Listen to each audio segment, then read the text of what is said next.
pledge allegiance to the flag of the United States of America, and to the republic for which it stands, one nation, under God, indivisible, with liberty and justice for all. Danny, I'll start with you. Okay. Well, the most recent thing, we had a well pump down at jail, so we're getting this pulled out. See if we can just rebuild it, or we have to get a new one. I'll be done this week. We're on well number 2 right now, which is fine, and plus we're going into the heating season, so it's not critical. So, It doesn't seem like an 80-degree temperature. You need much heat tomorrow. yeah, I was saying, that's a good thing. So, we still got cooling if you need it. So that's the most recent event. And then been doing a lot of work orders in the jail, just keeping up, getting ready for the annual jail inspection coming up tomorrow. So we're trying to put a lot of work orders in, get everything back in order. And then working on the Christmas tree go up tomorrow. We got a tree. Got a tree somewhere in town here. I can't remember exactly what street it was on. Cherokee. So it's very close. Somebody called in one, we liked it. So it'll be going up tomorrow. And hopefully we'll have everything done by this Friday, and then we'll be ready for downtown open house stuff. So Mr. Overman will be doing it. he is, and he loves it. I mean, it's been several years he's been doing it. And he donates every year. So I know that just because he's been there for several years and donates his time every year. So I'm grateful for that. And then just kind of working around, we know you lost your airport board, so we'll have to look for that. And moved to Kentucky. So we'll have to start looking for that. He was one of your better Yes, employees. yes. I mean, it's come on here recently. Very good, very intelligent, very mechanical inclined too, and that was a great asset. But we tried to talk him out of it. But, We have got folks to do. we do not. How's that going on? Not really sure. I'd like to talk to you guys about some stuff before we post it. So together and brainstorm a little bit. Well, love works in a serious way. I know. Hey, now we tried to talk him out of it. But anyways, that's really all I got going. I mean, nothing. We've just been winding down for a year, getting ready to winterize everything, do other stuff like that. If you guys got anything you know that needs to be done during the winter months, shoot me an email. We'll get her done. Are we still looking at the ESC service center? Yes, he is. We've been on him. Brad made me call about 3 times, and he's on the final stages. He's working on the wall part. Probably one of the bigger numbers we're going to see come through the folding walls. So I'm hoping to have something, blueprints in my hand for a meeting next Monday, really. You got that one going on. Got the jail project going on, and you got the dealing with the courthouse restoration, so that's a pretty big. So as far as any little special projects, nobody's had anything, so we've been doing work with us. So we got 3 big ones coming up. Well, you got 3rd too, so I mean, that's about it, really. Thank you, Danny. Yes, sir. Juanita? Hi there. So last week we brought in 20 dogs, and the week before we had to bring in 67 dogs from one area, several chickens, and 7 cats. Gentleman got overwhelmed, had a mess. But we had, the first day we pulled 14 puppies, that was newborns. We had the males and the females in together, so they was all grading. We went back, and we ended up finding 5 more newborn puppies under steps. Oh, it was a mess. So anyway, we got them, and then total of dogs is 363, and euthanasia. Is that for the year? Yes. For euthanasia, it's been 285. It's been euthanized. 2/3. then explain to me the chickens and the cats. Okay, we get a call about 5 dogs running loose and they'd killed a couple of guys' chickens. So we get there and there's 8 dogs in a pen. They have burrowed like tunnels. And it smells like a pig pen. So then he's got some more in this other pen and then some over on this side. And so I said, well, go ahead and feed them dogs. He gives 2 cups to 8 dogs. 2 cups. And he don't think it's enough. He thinks it's enough. I says, you've got 8 dogs in there. They're fighting, which they did. So then we go around to the front of his house and there's probably, I don't know, 30, 40 dogs. All burrowing in there and puppies under the steps. And so then in the front of the house, he had several more dogs. I don't know how many was in there. Then he had the cats. The cats used to be inside and his mom stopped taking care of them or something. So he decides to put them in small chicken coops. There was 2 dead cats. The other cats was just walking over them and he thought, I said, how long has these cats been here? Well, I don't know.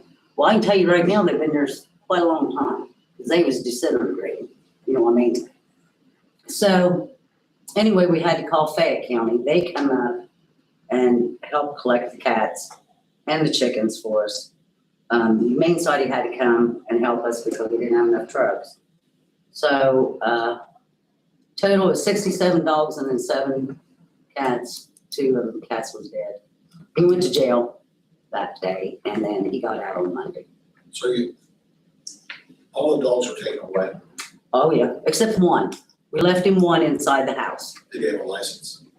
Oh, he did. He had 10 dog license for 67 dogs. So anyway, he made restitution to the Humane Society to help vet, treat all these dogs. I mean, they was horrible. Their hair was so matted. They was scared to death of us. But only 2 people got bit, but didn't break the skin. So, let's talk a little bit about the truck and the van. Okay. For the van. You see that the costs are relatively close to one another. Yes. Is the truck a crew cab or is it just a? The truck that I showed you, I think it was a super cab. But I'm not too sure. I don't even know if the truck's still available. I don't know. Well, there's trucks out there. Yes. But I have to have an 8-foot bed. And I'll tell you why. My cage, my trap is 47 inches long. Then I have 2 big cages, and then I've got a smaller cage for like puppies or something. That's how, I mean, we have to have that many. Because if we go on a case like this, I mean, like this before, we can always put a couple dogs in the cage trap and then some in the other trap or other cage, if we can. Like a commercial van, would that work with everything on the roof? I don't know. Just have to look and see. That's what I was thinking about. I was thinking about like a cargo van. Well, And you know, they make one that's short, and they make one that's taller. taller. And my thing is that you could have somebody manufacture something in the back to keep separated from you guys up front till something else. And you can put your gear on the side, inside of that van and organize it somewhat.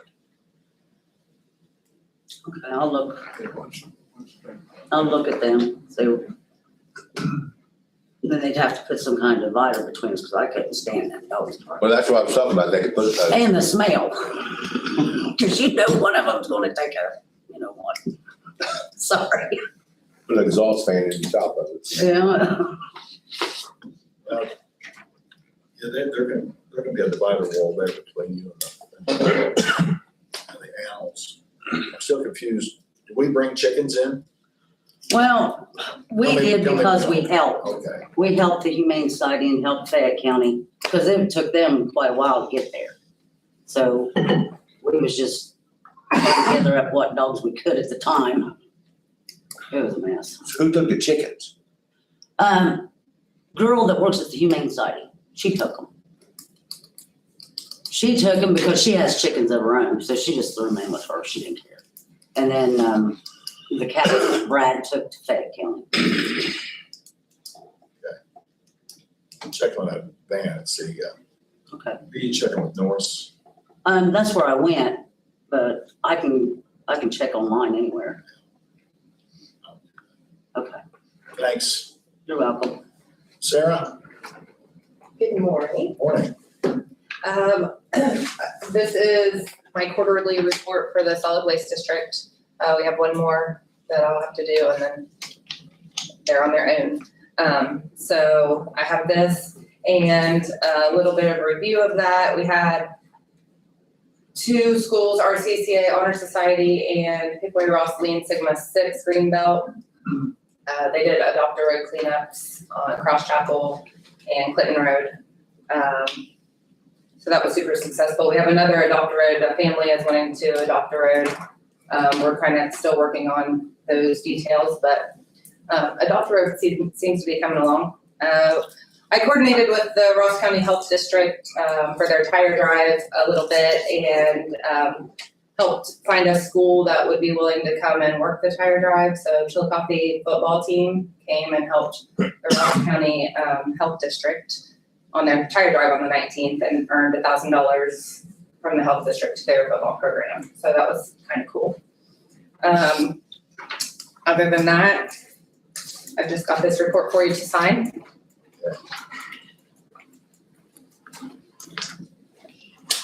Sarah, when do they do electronics, technology stuff? Every June at the fairgrounds. Anybody have any questions for Sarah? Oh, I have the wellness program update. Oh, yeah. So I've got the final completer list. There were 363 completions compared to 293 last year. So we did grow a little bit in the program. So hopefully this year we do even better. It should be a little bit easier with the exception of everyone needs to have their wellness exam to complete the program as well as the $100 in rewards on the app. So So what are the steps again to achieving what they need to do to meet their goal? well, essentially anything billed through Anthem is automatically going to earn them rewards, whether they have set up their portal or not. So to complete the wellness program, you have to have $100 in rewards on your app or your portal and complete your wellness program or your wellness exam with your doctor. So download the app, Sydney Health app, and you can keep track of everything. Most of the rewards are earned through claims that are billed through Anthem.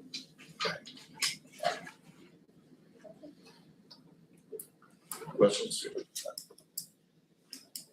So if I go out to the VA, my claims I have out to the VA does not go to the portal. Yeah, they should, as long as they're billed, well, they're not billed through Anthem, then no. Anything billed through Anthem. So how do I get them from there to, I can look into that to see if they would look at that and carry it over, but I think it has to be like billed through Anthem. Okay. I can look and see though. Thanks, Sarah. You're welcome. Andy? Morning. Busy. Continue finding some stuff after power outage, just exposed a tiny little flaw across the road that I'm still working on. Security project that you guys approved, we're still waiting on, grant result stuff. If we get the grant this year, fantastic. If not, it's in next year's budget, again, with a flat budget, so no change. We can still do it. Working on live stream stuff for you guys. Probation tends to have turnover, new camera people, users, new requests, all sorts of fun stuff. Prosecutor's office, they have a new tech person over there that I'm trying to look, it's a third party group, but still working with him on some account review stuff and answering questions and trying to get them up to speed and help them out as best as possible. I work with Josh on some drone stuff with the building department, trying to get them an idea of what's possible and reviewing some of the stuff they've sent our way from other county agencies. Board of elections, that's been kind of keeping us busy with camera requests and feed requests and liaising with the prosecutor's office on what we do and do not have to make available. We've had some requests out of Texas for 24/7 live stream of the ballot box camera. But been reviewing with Mr. Marks about, again, what we do and do not have to turn over and learning all sorts of fun stuff of what constitutes a record. That's since October 8th, right, till, Their request was October 8th through the date of the review, which is like October 25th. What I told him is that to produce that amount of footage, we have it, but to export it all, and just the export alone would take 1,200 hours or something crazy. You know, it's that amount of footage to pull out. It would take a solid week just to export the data, let alone to gather it, store it, upload it, make it available. His comment more or less is that it's not a record as it's happening, it's a record after the fact as it happens. You know, that the live stream is not something that we have to produce. But once it's recorded, there are obligations to it. We've been trading messages back and forth. He's been asking some good technical questions. so this is about public record request.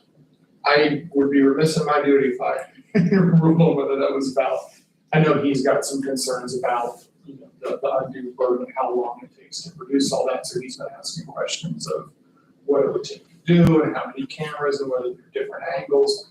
We have one that's dedicated 24 hours a day, 7 days a week, 365 days a year, points at that ballot box, that's all it does.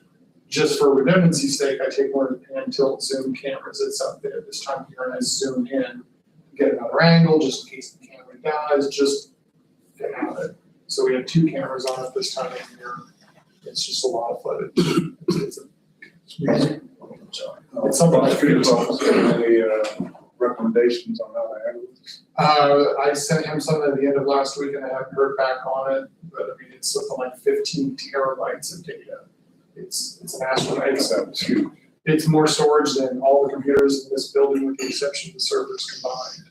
You know, it's a whale of data. You know, if they had, you know, more specific requests, that's very easy to pull out.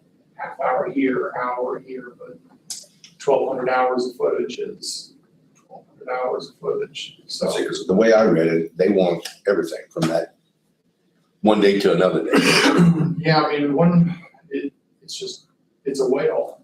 You know, to export 1 hour of high def footage takes about 10 to 15 minutes.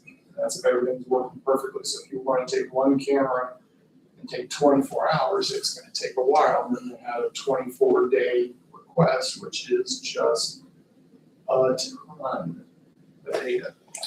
Countywide, how many ballot box locations are there? I think there's One. Oh, that was, Mhm. yeah, there was 37. Andy, have you checked with Fairfield, Pickaway, and if they have to find out they've received the same request? I'm assuming they have given it to this group. The last request we got was forwarded from the Secretary of State's office. It wasn't sent to us directly. So my guess is, yeah, that they're requesting from every county. So the original request is for a live API feed of it, which we don't have, we don't do. And I mean, the prosecutor rejected that one on the grounds that that's not something we have to produce. We have video if you want to watch and review. And there are alternative options here. So rather than us grab all the data, pull out that mammoth amount of video and then try and upload it to them, we do the same thing that we do here, you know, for end users is, here's a software, sign up for an account, we'll give you access to these 2 cameras and you can rewind at your leisure. You know, so that's an option that I brought up to him as well last week. And haven't heard back, but tis the season, you know. Yeah. So. Is there any hacking potential in that? No. So what that is, and this is another reason why we sort of rejected the API stuff, is when the camera records, it uploads a feed, you know, to the cloud, the company's WiseNet. It uploads a feed, you watch the feed to, you know, rewind back. The account that they would create, we would give limited access. Even I, as an administrator, I can't destroy footage, I can't delete footage.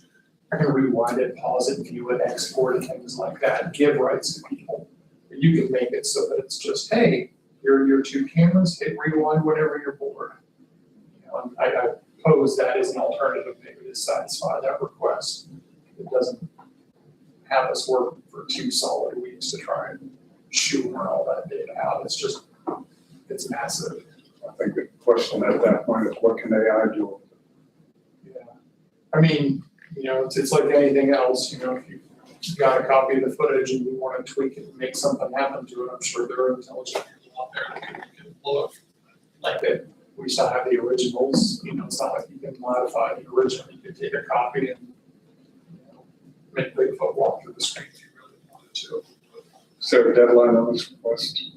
But that part I don't know, I'm not sure, like I said, I was just been fielding the technical questions that Jeff got sent, or the request came to his office, he forwarded to me with questions. I would think 11/6 would probably be the last day they want.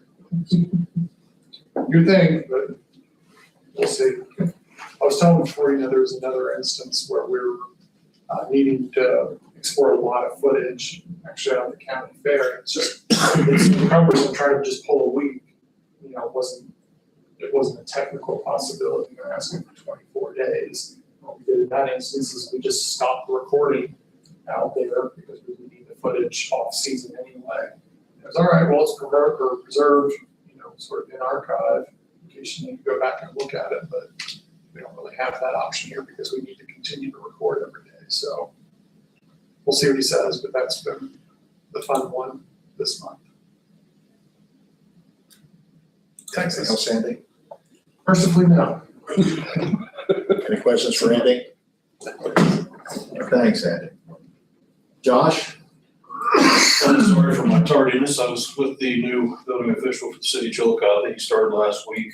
I think he's going to be a much better fit for our area. I think he'll do well as long as he is supported. And he came to me and wanted to work together to transition things to his office, and I welcome that a lot more than I'm here to take over. Yeah. So, so far, so good. We spent about 3 hours together last week. He met me at my first inspection this morning. I was going to suggest it, but forgot to do so, and he showed up, so I took the time to walk through a final inspection of a new home with him, and everything went well. Just now having a chance to look at our stats, we're a little busier this month than last. We issued 70 permits, performed 150 inspections, 10 stop work orders, brought in just under $35,000 in permit fees, just under $7,000 in plan review fees, $500 in stop work fees. Assisted the city with 51 inspections for residential and city limits, 17 plan reviews for city residential, 23 access permits, 1 condemned building, and we did have another car versus building that was on the list here. Other than that, you guys have talked with me a lot, so you know what's been going on in my world, so. The building voice seems to win. Does it seem like the gentleman from Chillicothe is going to want to have you help him assist? He has no option.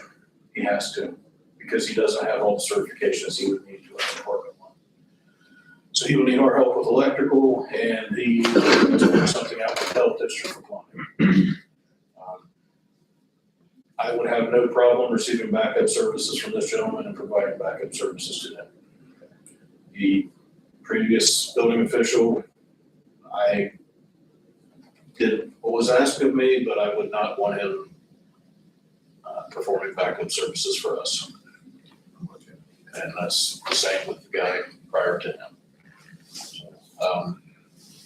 So far, I think it's going to be a good relationship. He did make the comment that, if they didn't want to run the department properly, that he wouldn't stick around.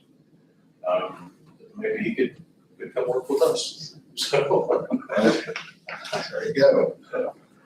like I said, I think it's a really good start. Feel pretty positive about it. That's all I have. Any questions? Thanks, Josh. Devin, you've requested that we leave you and John and Ken to last. Have I missed anyone? Dave's on conference. If the rest of you would like to go back to your positions, that's fine. If not, you're welcome to stay and listen to what's going on with the Appalachian Nation.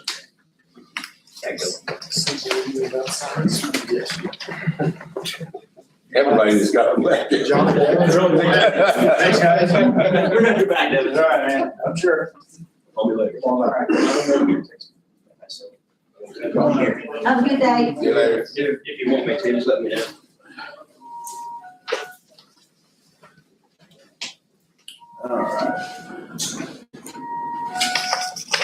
It's not just Appalachia Community Grant, but just multiple things. We just, I've got something here that you want us to sign or get people to sign for you pretty soon too. okay. Which one was that? We'll get to that in a second. Okay. All right, so first things first. We sent you a request for qualifications. That's going to be important. Request for qualifications for construction manager at risk for the UNESCO project. That'll start that process. We sent that to you here late last week, whenever you get a chance. Process. Oh, looks like we already got that. And I'll sign you. Okay. And we just need the ad published. That's what we're asking for. And let's see here. Okay. And then, so that'll get that process started. I'm super happy to get the UNESCO projects moving forward. Right now, they're doing archaeological at the sites. So that's great progress. That's, of course, one of the most important pieces of the puzzle for the UNESCO sites, for good reason. Even for signage and interpretive signage is still required and needed. And then we're working with the city of Chillicothe and the state right now to answer a few questions regarding the armory and the visitor center. We hope to have a response from the state, hopefully here in the next couple of weeks. And so we've been going back and forth, the mayor, myself, John Hemmings, and GOA. Basically, they want to know what the cost differential is between the original application items and the proposed campus-style visitor center. So we're kind of working on those explanations. Do you want to expound on that a little bit? Yeah, their construction point, they said really they don't see, I mean, they're still gonna upgrade the entire armory, even if the visitor center's not in there. So they don't see that the cost is really gonna differentiate from what it was originally. You're just taking that piece out for that separate building. So it doesn't mean we're gonna take that section of the armory and not upgrade it. So they don't see that there's gonna be a whole lot of difference in the cost in that. And the focus will still, the armory will still have a visitor center focus. Yes. We'll have the annex, the visitor center annex that'll be next door. That's where we'll pick up, drop off, tour buses, et cetera, et cetera. That's where National Park Service will reside, so forth, so on. So, but there'll still be a visitor's focus into the armory itself. So it's not being pushed aside. In fact, the armory is actually being, I think it's actually, the uses inside of it, it's an enhancement, a multitude of uses. John, before we had the Appalachian Initiative grant awarded to this area and to Lost County, I met with Shane Wilkins and Bob Peterson, and their suggestion was that we apply for a lot of money for World Heritage Center. And I said, what's a lot of money? I said, $5 million. They said, well, you want to think big. I said, 10 million. They said, yes. So we applied for 10. Now, some went through the House and some went through the Senate. When we were awarded the 5 million, and then we were awarded the Appalachian Initiative grant. And the other 5 million said, we just can't give you another $5 million because you don't have money in there through the Appalachian Initiative grant going to the World Heritage Center. And now they kind of went back and said, well, maybe we could have let you add another 5 million to go toward that because building costs, materials and everything is so out of control right now. Right. And as I talked to Devin here not too long ago, and Brad is working on this, we applied for another $500,000. This was back during COVID. And Devin may have told you we have $730,000 in that account to come and go toward World Heritage Visitors Center. So, Right. So I filled out as much of it as I could. Kim and I talked about it yesterday, and since they have all the plans for that building and stuff, she's gonna get with Devin and they're gonna put the rest of it together. sounds great. So that's pretty much the history Right. on the funding. And Devin and I and the mayor and Jack and Udi, we've all been in the armory before. And we just can't see how it could be configured. I agree with you. Clint and Tricia took me on a tour of it. I had never been in it. I knew where it was and everything, but unless I told Devin, unless you take out the upper floor and just gut the entire building and start new inside, I don't see it. Accessibility, that's one of the key, Yeah, that's one of the key problems. issues. And this, the separate but integral addition to the Armory being the visitors center or the Hopewell Visitor Center. It'll have restrooms, it'll be accessible, et cetera, et cetera. It's just a much better option. Correct. So, And I think the governor's office of Appalachia is on board with this. It's just getting their bosses to hear they and need to see, understand. they need to see what the differences are. And that's what we're going to provide. From my discussions with John Kerry, I think John understands. Yes. Definitely. It's his higher ups that keep asking the questions. Would that be Lydia? And between her and him. So in our response letter, which we got this week, we offer to meet with Department of Development at any time that they want. We'd be happy to have that meeting and answer any questions, but hopefully everything's addressed. Is Structure Point looking specifically at volunteer use on that For which one? design? The Armory or The structural integrity of it, the necessary of the. for the Armory? Very long. Oh, yeah, absolutely.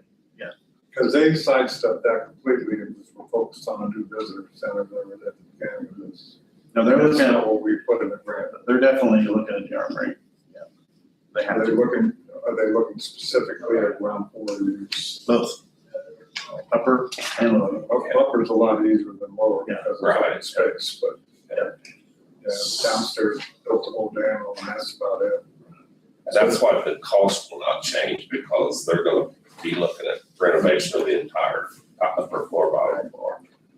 So there'll have to be an elevator put in. Yeah. The development wants a focus on the Armory. Period.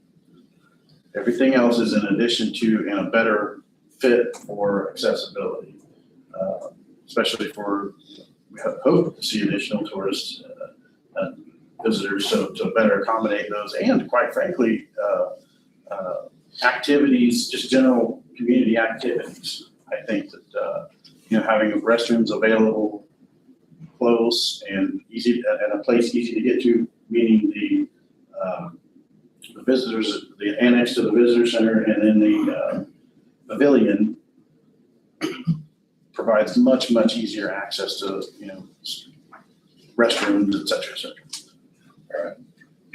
When I look at the Armory, and because I was thinking about this when I was mayor, we were looking at putting the administration building in there. And just the choppy small rooms that are built to hold an animal with 4-foot walls and, trying to guard against explosions does not necessarily translate into load bearing.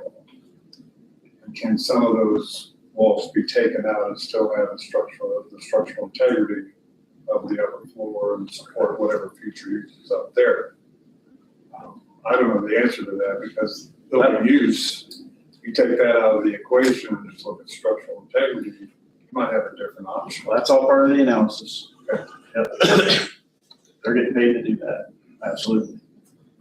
The one thing we did too, with the letter Devin talked about, we added a sheet that said, here's what was originally planned for the Armory. I don't know that all of that got into the application, so the state's kind of got blinders on with what they've read. I don't think a lot of the stuff that was always planned for the armory has changed. It just wasn't maybe clarified in the narrative of the application. So what we did was, here's what the armory was going to be used for. Here's the new plan. And so a lot of some of the things it'll say, we're going to use it for incubator space.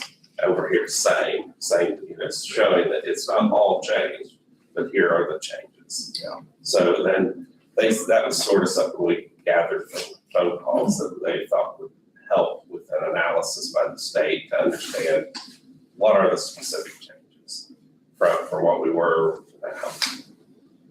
So we're hoping this will resolve. It's gonna be tough to try to put a business sitting in that bottom floor Yes. of the armory. The thing, it's like a cupcake pan. I mean, it's the little rooms, it's like Jack said, you know, you got walls that's 3 foot, 4 foot thick. You don't know if they're structural walls or just walls they put in there. Right. It's relatively low ceiling too. I know. Yeah, I said, yeah, you're not. You know, this is more of a what if. What if we didn't receive the $5 million for the World Heritage Center from the capital budget? We're trying to squeeze a World Heritage Visitor Center in that basement. Yeah. And it's not accessible ADA, it's accessible, doesn't look like to me. Right. So the 2 offices upstairs will be taken care of, those will be. Yeah. So we anticipate, just a tentative list, Visitors Bureau. We'll have to reach agreement with Visitors Bureau, Greater Chillicothe, Ross County Development potentially being in there, potentially downtown Chillicothe. There's all kinds of options that the city's working on to occupy the space in the armory.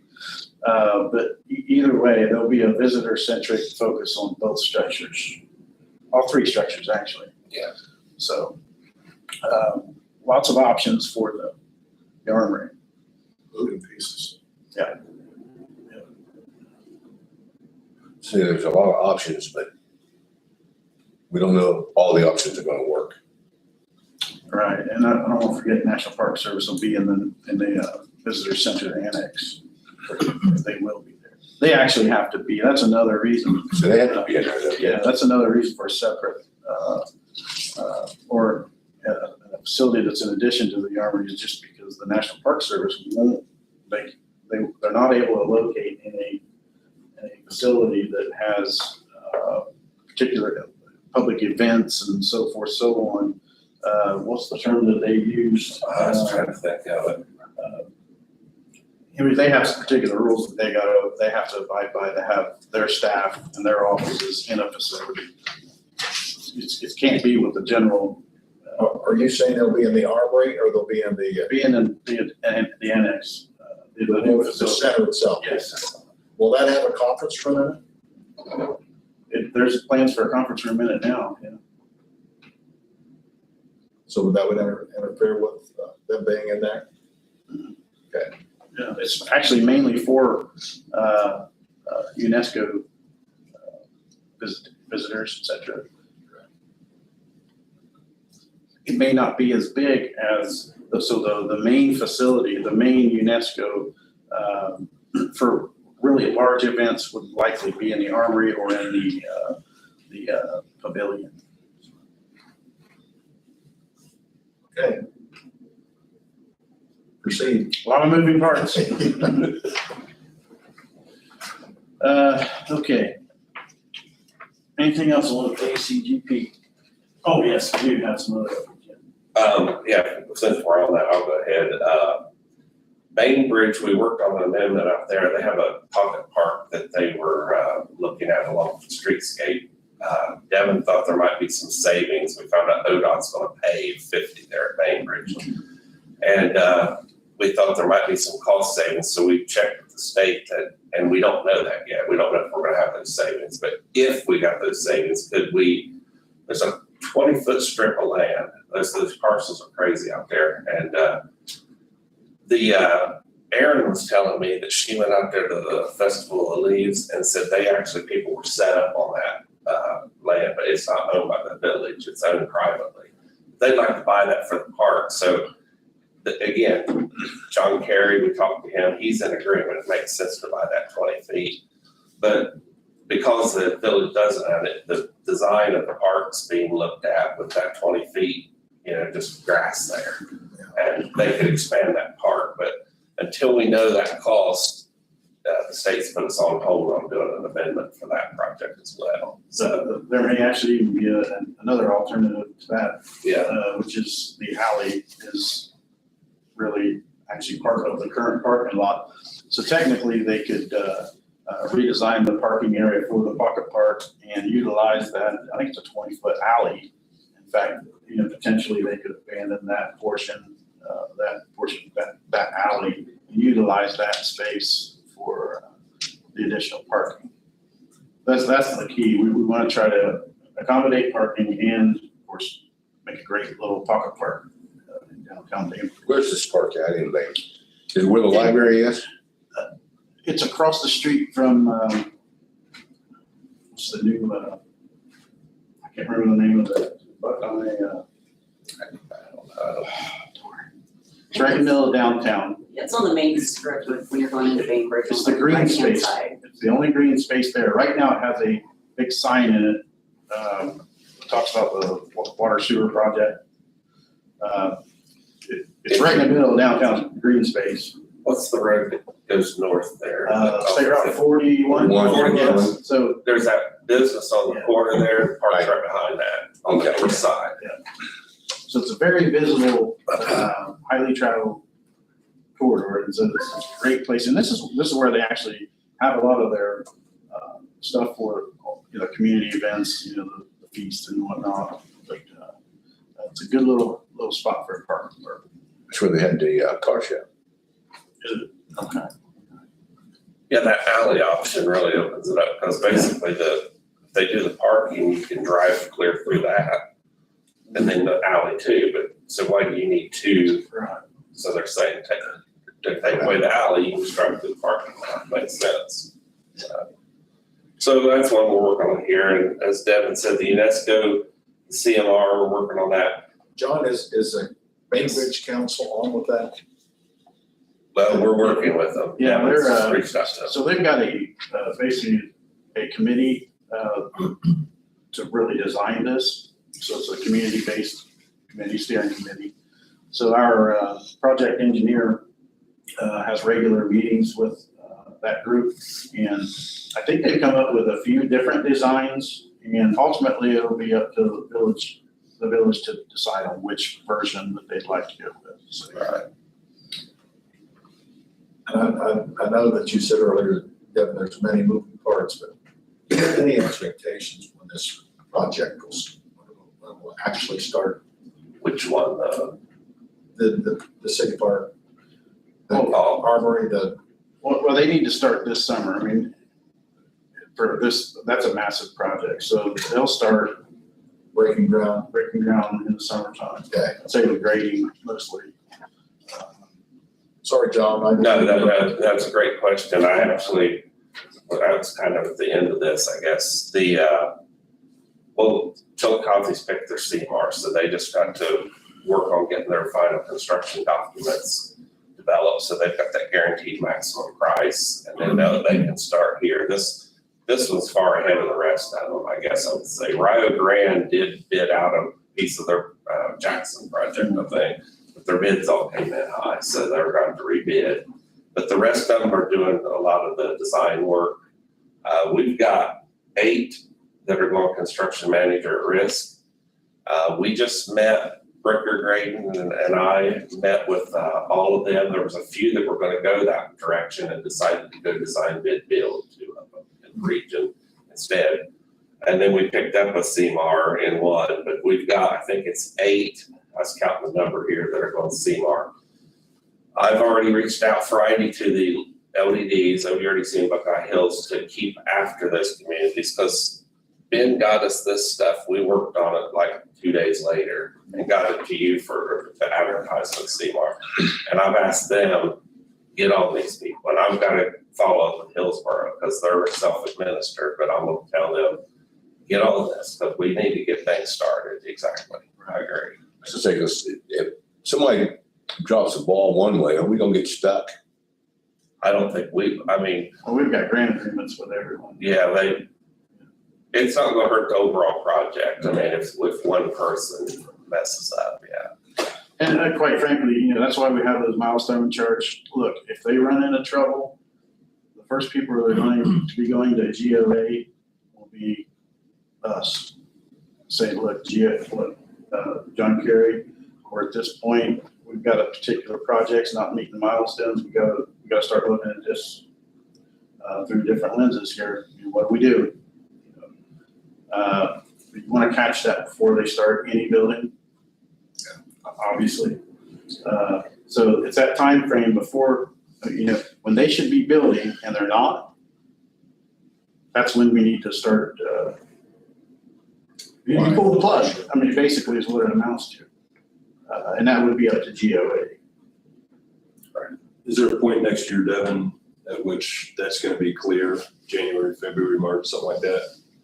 Yeah, I think so. I think springtime is when you're gonna wanna see, you're probably getting through schematic and design development. You should be all the way through there. You should be really well into your construction drawings for a lot of these projects. I mean, they're, compared to what we're dealing with here, ours is kind of a massive project, but some of these others are quite small in fact. So let's just take Bainbridge, for example. It's fairly simple on the scale of complexity. So Right.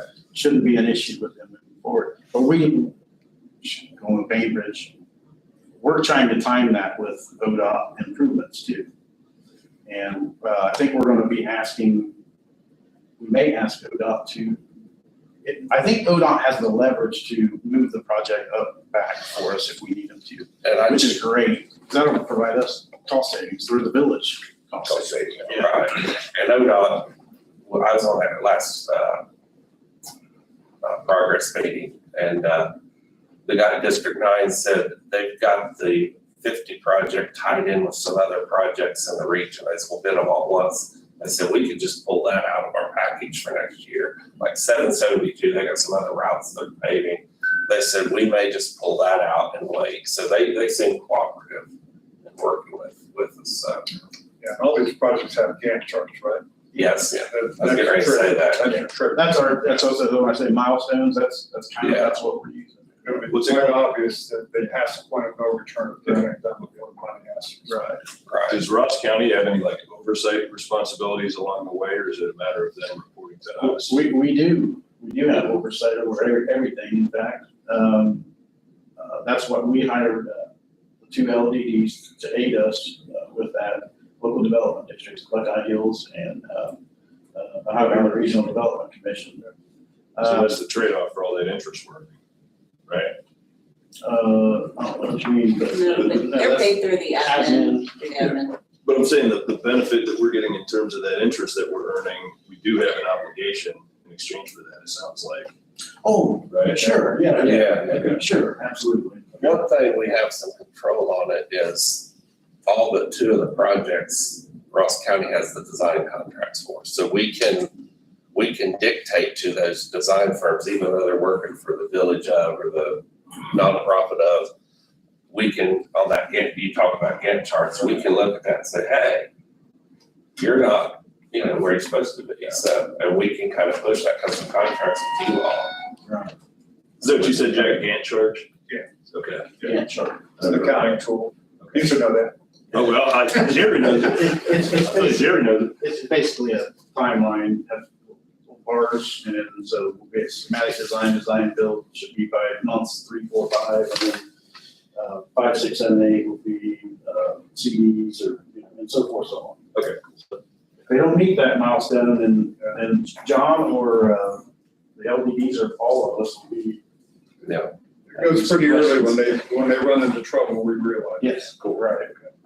That's, John, one of your responsibilities. And quite frankly, and look, we have a contract with In Compliance, which is very important. They're basically our owner rep for the entire project, everything. So they're there to make sure that they are on track. And it's so amazing the things that they can do. That they're our basically our resident project manager / engineer. Where all of our communities can ask questions if they run into any issues and so forth. So are we paying for what we're getting?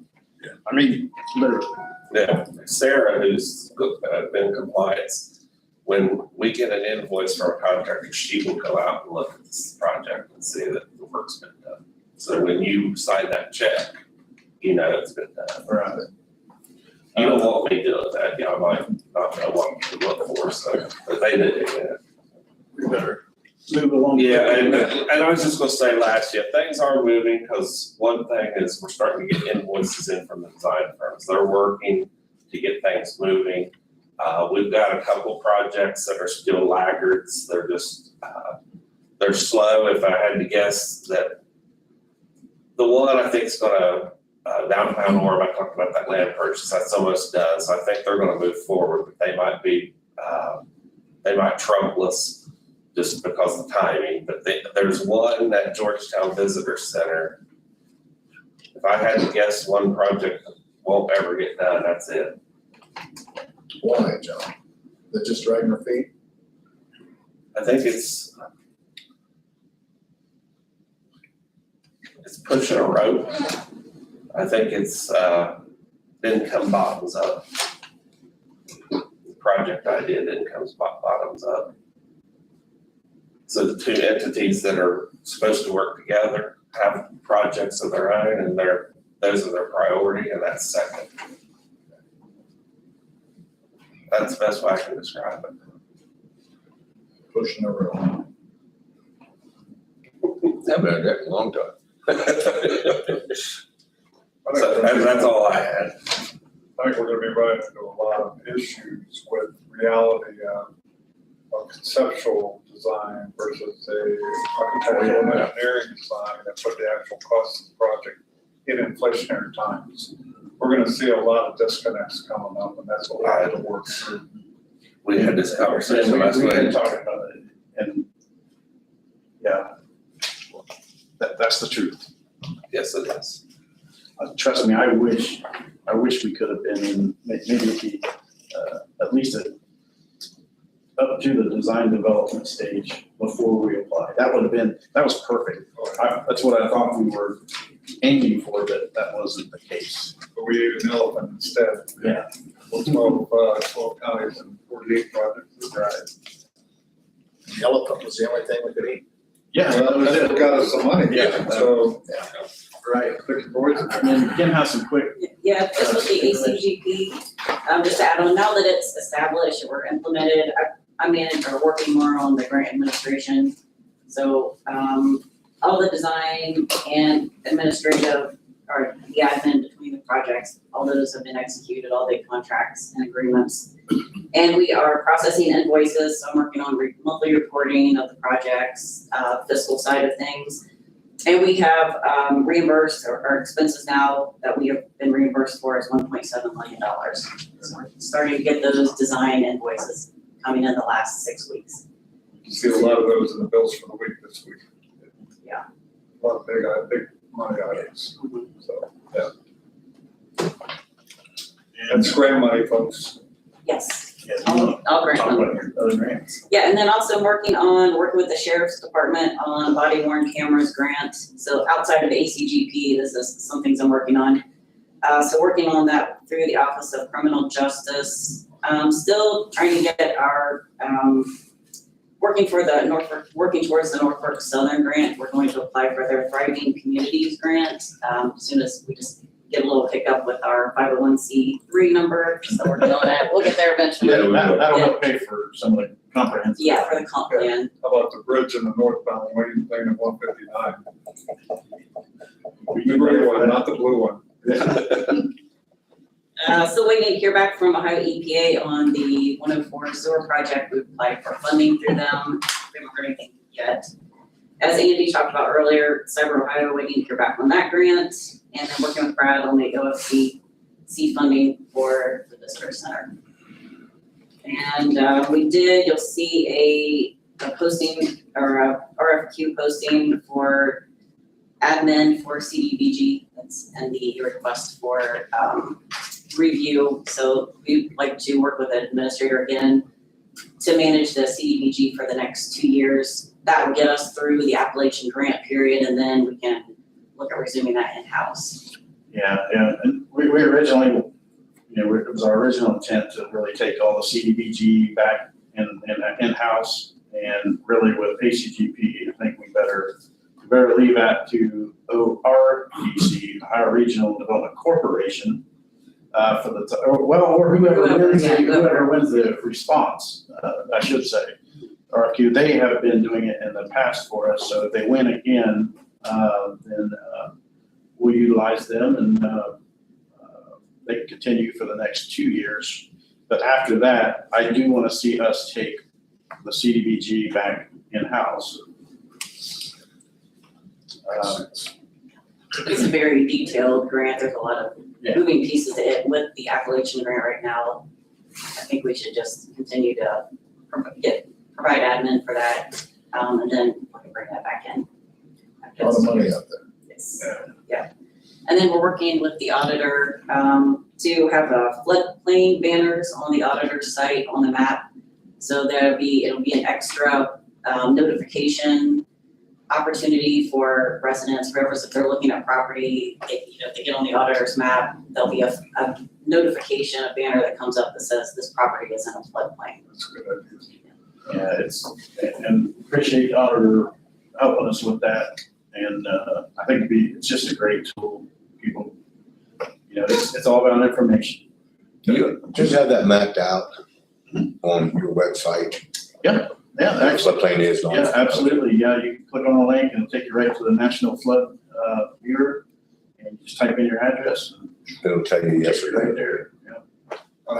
On the auditor's map, would that be in the layers? It's in it's on the auditor's map right now in layers. Yes. Yes. A good thing to piggyback off of that, Jeff, would be,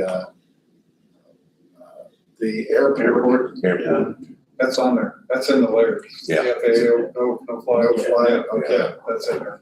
What Kim's talking about is if you go to an individual parcel, that you'll be notified on that parcel, it's like a yellow banner, this is in the floodplain, however we decide to word that. But See, for the longest time, people were building houses in the no-fly zone at the airport. And the realtors were selling that property and then coming back to us and coming to find out after they paid $110,000 for a plot of land, they couldn't build on it. So then that went through a prolonged, that started back in 2000. When was that? Devin, do you remember? That was probably 2017, 17, 18, something like that. Yeah. They finally got some of their money back, but they didn't get it all back and they couldn't build. So that information telling them you cannot build here is important. And I guess that the realtors have to go to some spot, someplace to find out, can they build there or not? that's not part of a title search or anything like that? It's not on it. Yeah, it'd be hard to. And those are federal regs, so we can't dance around those. That's not a local decision. As Brad will tell you, we don't want to lose the funding from the FAA. No, we don't. I'll send Greg an email to follow up on that floodplain thing. Okay, I think they're ready to go on that. I think so. I think they were just waiting to hear back from Greg. Okay. Speaking of websites, I developed a website for the ACGP. Basically, is an explanation of all the projects for the public to consume. Basically, they can click on a project. It'll take them on a tour of Appalachia. It's really cool. When I get the link, I'll send it to you. You can look at it.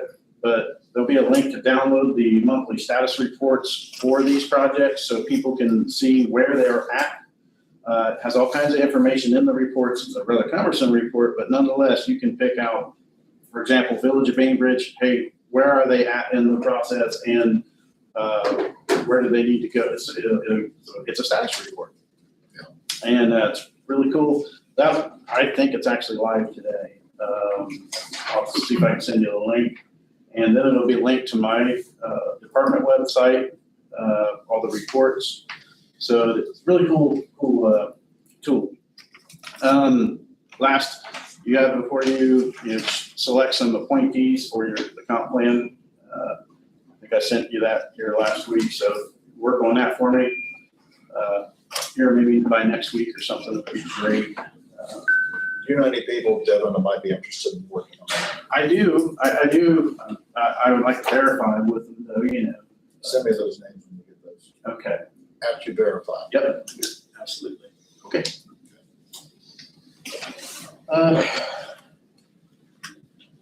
And I made the same request to the trustees who are our partners. I saw that. In this plan. Okay, that's it. Thank you. Thank you very much. John, Thank you. Ken, appreciate your time. Thank you. Good seeing you again. Have a good day. What are they supposed to be signed for? Let's do two things real quick for the auditor's office. Bills for the week totaling $1,316,411.07. So moved. Second. All in favor? Somebody, can you brought these over? Kim, they have, they just have that. Oh, I don't even count them. I just need to review. So I mean, No, I didn't. that's all right. Then now analysis, $2,417.51. So this is your RFQ here, All in favor? so you just need to approve that and then there's that. Yeah. Get done. We'll take care of sending the ad in. Charlie, come on up.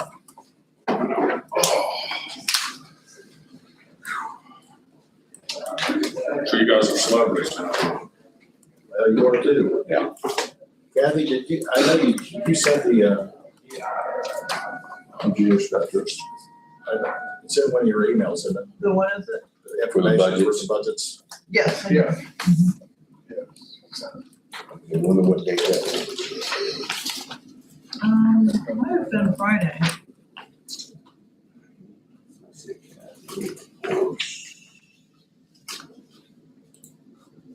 Agenda. Agenda that came up and there was a part of the budgets. Two separate emails. Yeah.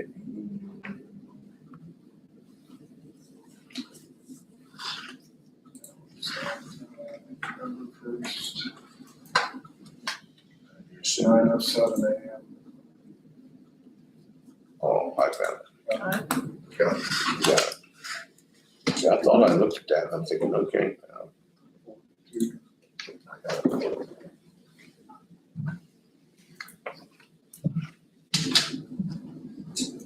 Charlie, whenever you're ready.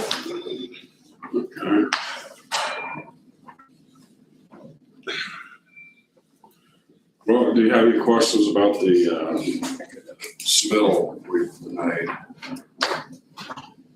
Back in, what was that, June, May or June? We'll take it from there if you have it. I have no questions on that.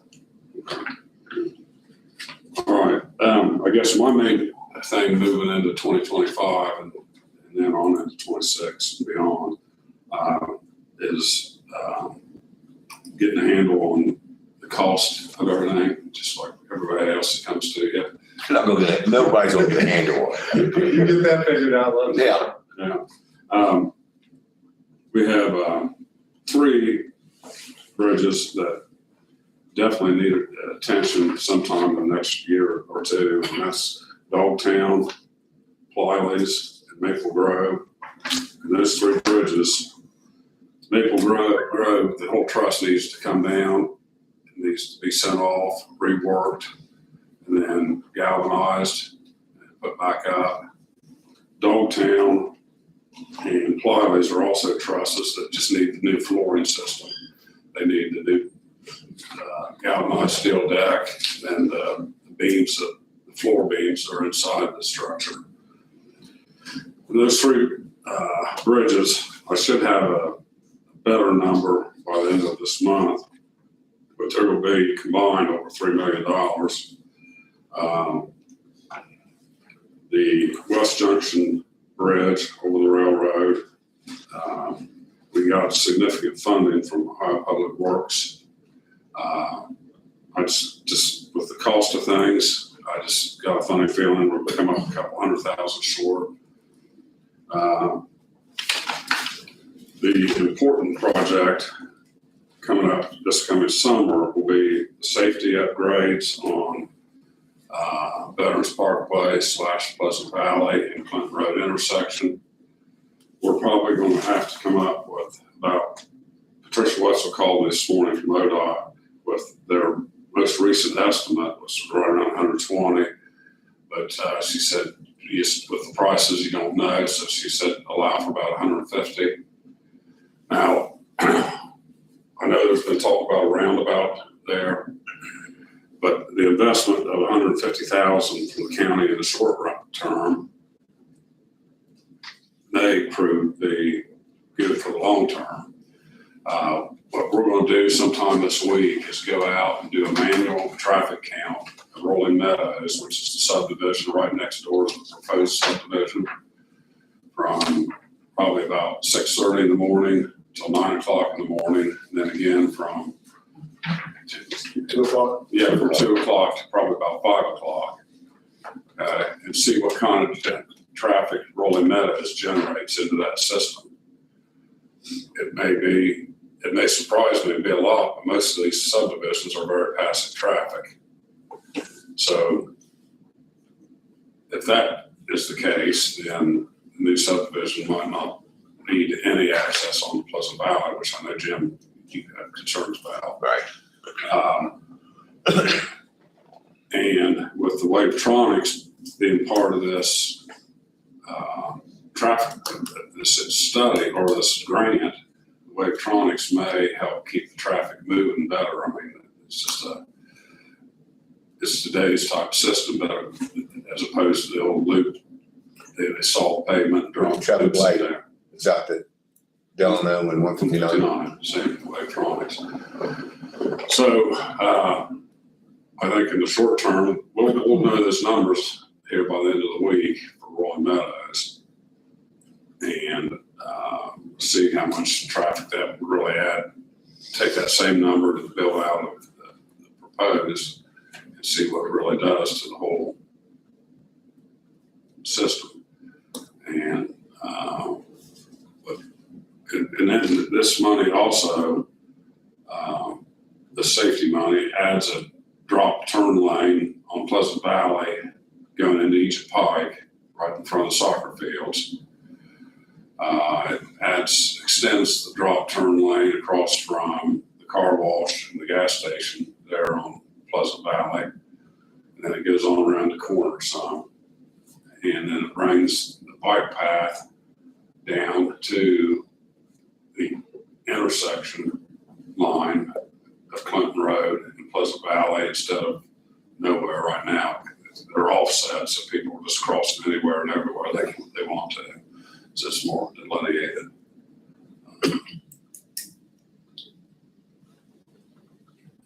You said there earlier, Charlie, about a roundabout at Clinton and Pleasant Valley Road and that memorial.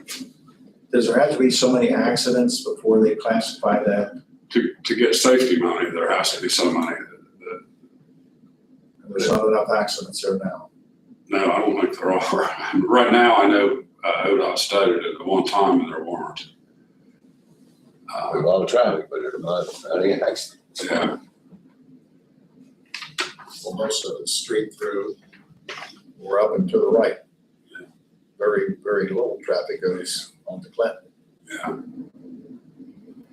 But from what I've seen of the Wavetronics, they're definitely a step in the right direction. What do they have there where they come off 35, Charlie, where it goes up Egypt Pike? Those are loops, Those are loops. yeah, But they can adjust the timing on those loops. they can, I know they did for me when we were, well, you did it for me through ODOT yeah. to get another 13 seconds or something like that to get the buses up. Try to get the buses up. Now, to me, the Wavetronics is worth the investment. It's an extra 50,000. But we can talk about a safety upgrade and something to move traffic. We just get so many compliments on Delano 159.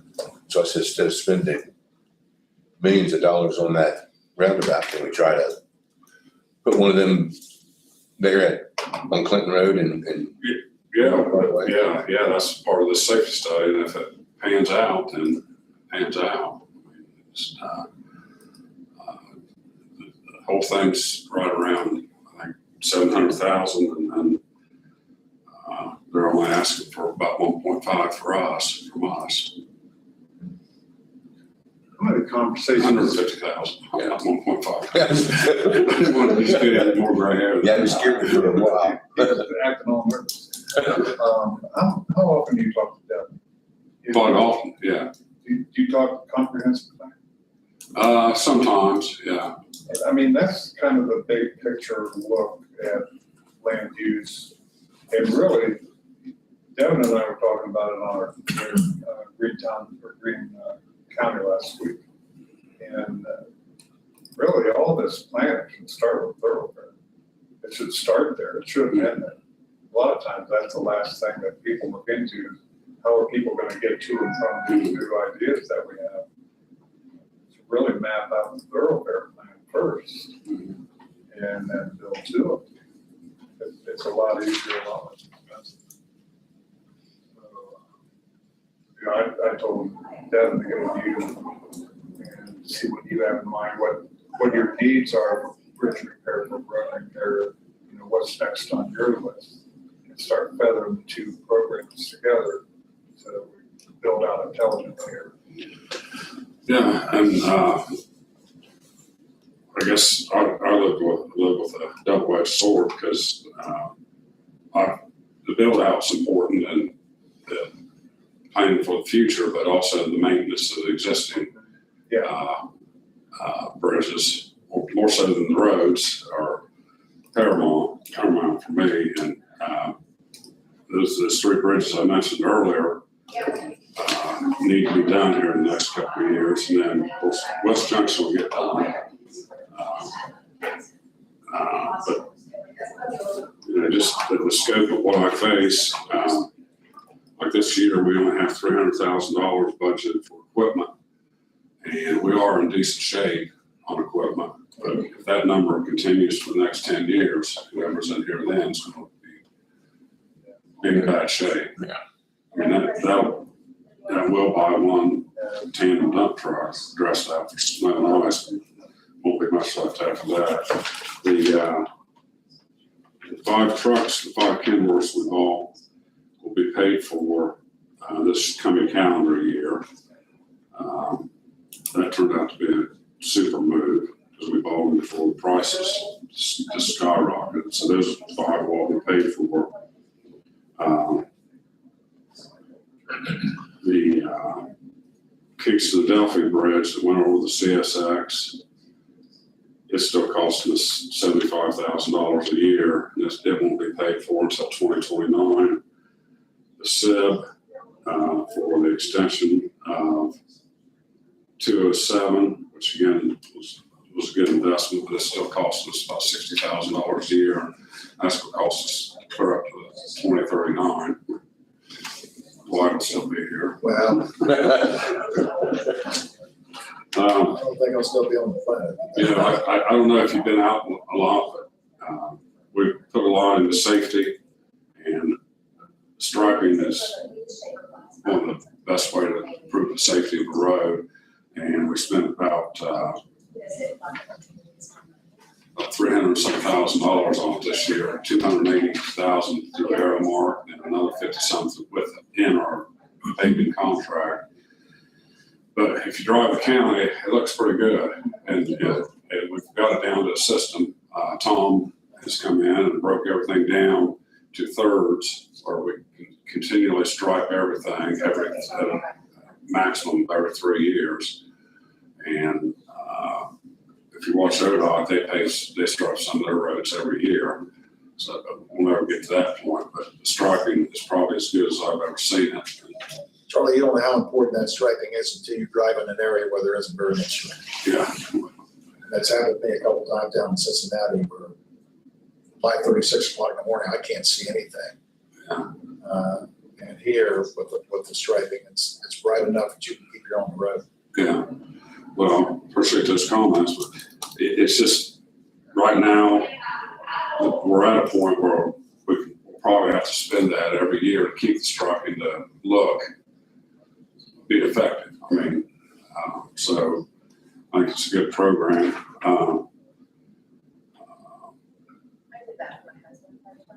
On your dump trucks, that's with the snow removal and all that stuff like that, how long do you keep them? Oh geez, we got some that are 12, 15 years old. Yeah.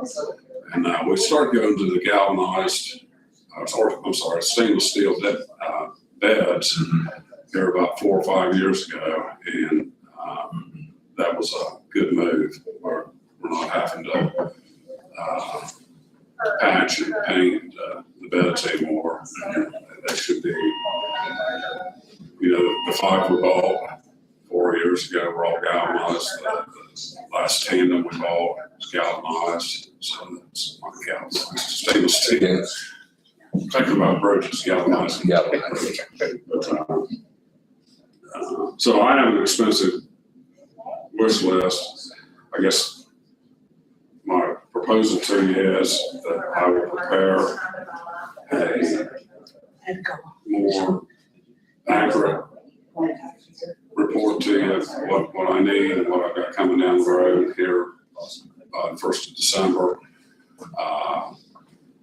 I hope you have a little money somewhere to consider some of these.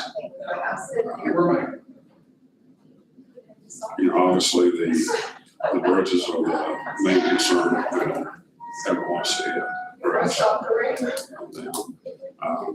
Little side issues. There's a double slip on Allen Cliff, which Brad's probably familiar with, just below Vandemark. I've talked to one of the trustees. Just between that slip and the first dead end, there's about 25 homes. Now, back from that first dead end on Allen Cliff back to the last one, there's probably about 7 or 8 homes in there. Probably. Yeah, so you're talking about over 30 homes that would be landlocked if that thing ever decided to let loose.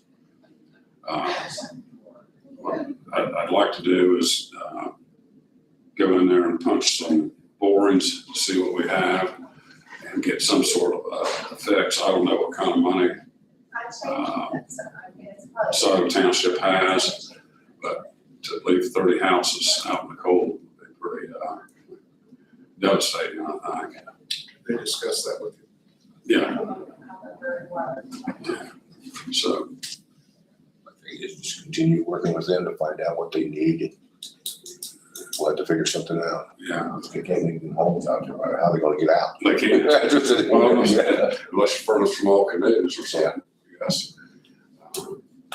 But I'll probably go ahead and get it lined up, get a boring company in there, and we're not gonna do a detail. I just like to know where bedrock is. And there's some different fixes that I know that people do down along the river on feeder streams that don't get into the 7-figure mark. There's just no detail right there. It's dead end road. Charlie, how difficult would it be to put a 5-year plan together, capital project? A to-do list, it could be feasible to have that sometime. That's good. That'd be good January work, I guess. But to put a dollar figure on the way things are going, it's tough. I mean, Predictive cost is gonna be insane during these times, but if we know it's on the table, I think we can do a lot better than finding funding for it, and preparing for that. I think we have avenues that we can do that. Putting that, having each department do that, have a 5-year capital plan, I think is a good thing. Then at least we know what we're looking at and what's necessary and what choose critical and what's not, and then the prioritization. Yeah. Does your organization do something like that, Charlie? I know in the educational systems, they do a 5-year forecast, usually a contract through Baird or somebody that comes in and does it. Yeah, no, we used to do one. It was just for the paving for OPWC. They required a 3 and a 5, or I think it was either, maybe it was a 2 and a 5. But they quit requiring it, so we just dropped that. This would be equipment, everything. Yeah, Everything is a capital expenditure. sometimes it's, the plan will be good, I'd have to say, but sometimes you just get a surprise. For some reason, some of the steel they used back in the early 80s, they called it weathering steel. And I had a friend of mine that's county engineer in another county. He said, I'm replacing bridges my predecessor built. They're supposed to last 80 to 100 years, but they got some deficient steel. So and once it starts to go, it goes. My insurance says I have to have. It's emergency. Yeah. Jeff, you have a question? Well, just, I want to bring it to your attention. Charlie and I actually talked about this last week. Counties, similar to what's possible with the budget stabilization fund, you can do a capital improvement fund outside of the general fund that will kind of separate that money and not be included in the carryover. And with what Charlie's talking about as far as these bridge projects that are going to be needed, that might be a good idea, just to have that money kept separate, you know? Like a permanent improvement for the engineers. Well, I think it's just a general capital improvements fund, but I think what Charlie's talking about would certainly fall within those parameters. So, something we can think about. There's a lot that could go into that, I mean, all these buildings and. We have to organize all this in our head and see what we're staring at. Well, I guess that's one of the reasons I kind of brought that up, because I knew that he had plans to spend a lot of money. So, different obstacles to overcome, where to put the money, so. I mean, the county's definitely in need of some maintenance, of course, but with what Charlie's talking about, it seems like these would be certainly top of the list of what we're talking about is bridge maintenance, so. Yeah. That's one of my things was, about your trucks. Do you have a plan? Like, I know the sheriff's department tries to get like 5 new cruisers a year or something like that, just to rotate them and keep them out. Do you? Yeah, there was a time where we were trying to get 2 a year. But what we also did was we changed the way we do business. Back when I first started as an assistant, we would run our trucks a lot to go get our aggregates from like Plano, Lowe's or someplace. And now we don't do that. We pay them to have the independent hauler just bring it in, because they can bring 3 times the load we can, and their labor costs aren't what ours are. And it's also the wear and tear on our truck diminishes. So there's a lot of times now where a lot of our nicer trucks, they're just on standby for snow and ice, rather than driving the guts out of them to haul aggregate. And so we've saved a lot on our trucks. Our fleet is probably, as far as trucks go, both pickups and dump trucks, single axles and double axles or tandems, probably as good or better than it's ever been. And now we did buy a new excavator this past year, and I think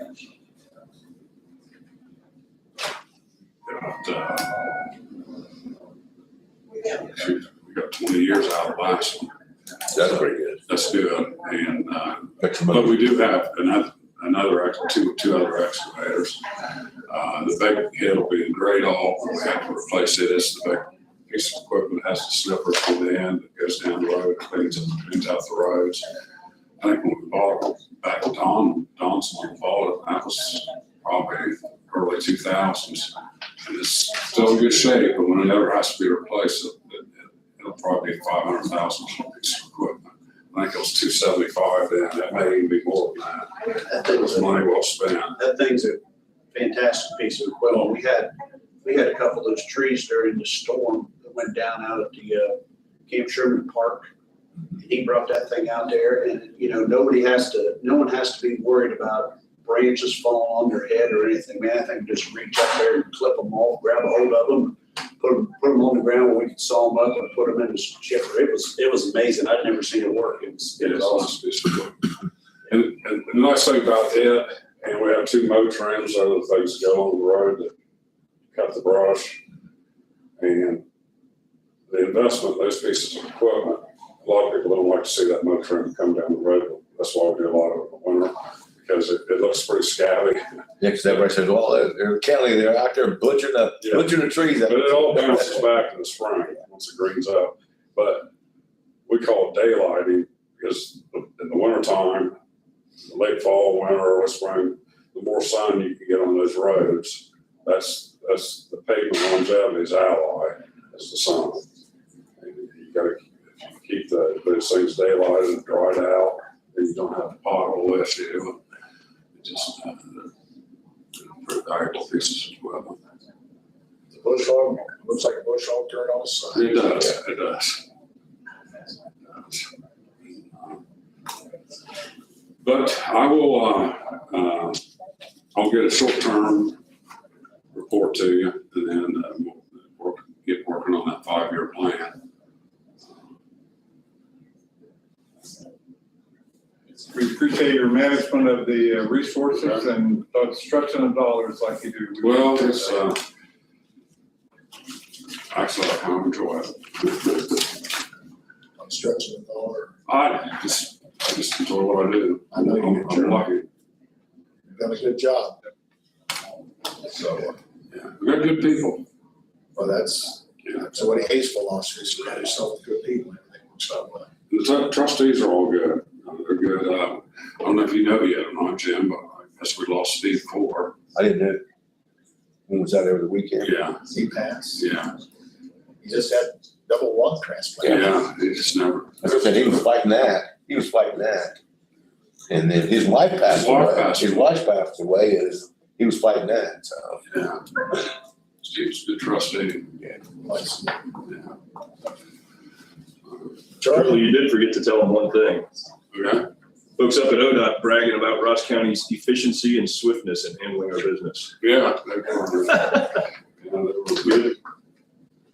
When we closed on the Charleston Pike deal. Charleston Pike. They all were talking that Ross County was gonna get that done on time. They were shocked. Didn't you say they were making bets against us? They didn't think it was gonna happen, but it. so one thing been worked out with the one individual. Yes. Everything's done. Good. Everything's done. Well, except for the railroad. Well, now that can get done too. Yeah, they did send in the paperwork saying that it cost us $400,000 to keep the flaggers out there and permits and everything. They haven't signed on the bottom line yet. Everything's already been approved. Somebody just hadn't signed. So. But fortunately, ODOT was in charge of handling that. So that's, yeah. And also, if we go through with this safety improvement on Pleasant Valley Road from Union Oda up to Veterans, this is one thing I'm happy about. ODOT will have their own inspectors out there. Rather than they get out there with that. So, Do we have any one strip money coming to book sale or? Well, they, as you heard the Speaker of the House say, no, what was it called? It's an omnibus bill, but he he's called it Christmas. Christmas bus or something. Yeah. So they didn't address the omnibus bill. All the House representatives about. That may happen between now and the December 31st, but I read an article where there was a few people that were going to put up a fight to get it in, but unfortunately, see it works or doesn't work. That's square one. Yeah. Maybe there'll be a Christmas miracle. maybe there'll be a Christmas there. We can count on that. Best of this America. Hey, good things happen once in a while. Our 2 future NFL safeties shut that tight end down They played very well Saturday. Yeah, I thought, Ransom, that one catching day there, Ransom was covering, but for the most part, Ransom, Downs picked him up the whole game, and they shut him down at number 44. What surprised me was how well the offensive line played the last series. When we Hadn't been needed to played get together. first downs, Oh, keep Penn State from getting the ball back. So it was pretty impressive. yeah, tough place to win. I tried to watch it as I was playing golf. And the guys who was with me was going, I don't want to know what the score is. I'm recording. I said, I'm going to tell you. Yeah, it was an important one for the program. All right, appreciate the cooperation. Thank you, sir. Thank you, Charlie. Thank you, Charlie. I think Jeff's office, he and Terry sat down with me the other day, probably an hour and a half. They went through everything close, so. All right. Thank you, sir. Thank you, Charlie. See you, Brian. See you, Charlie. Brad, did you have a artist come in? I will. Whenever you folks are ready.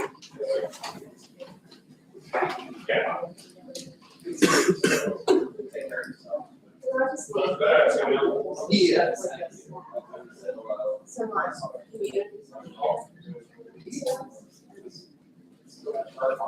Morning. Gang, come on in. Hi, how are you? Good to see you. Michael, what's up? Hey, guys. Hello, gentlemen. Oh, yeah, we're live. Jeez, and here I wasn't one bit nervous, thinking nobody's there, I can just have a good conversation. This kind of threw me off. I'm thinking, who is this new lady you got with you? She's all dressed You've up. never seen me not in a Yeah, sweatshirt and, let me get a face. So, I'm assuming as last year, we worked off the midterm, but our budget changed it just a little after, we finished our planning period. Really looking at what projects we're going to do next year. Obviously, that has changed the way of things. And here's a project list, just to, I hope you understand where I'm going with this.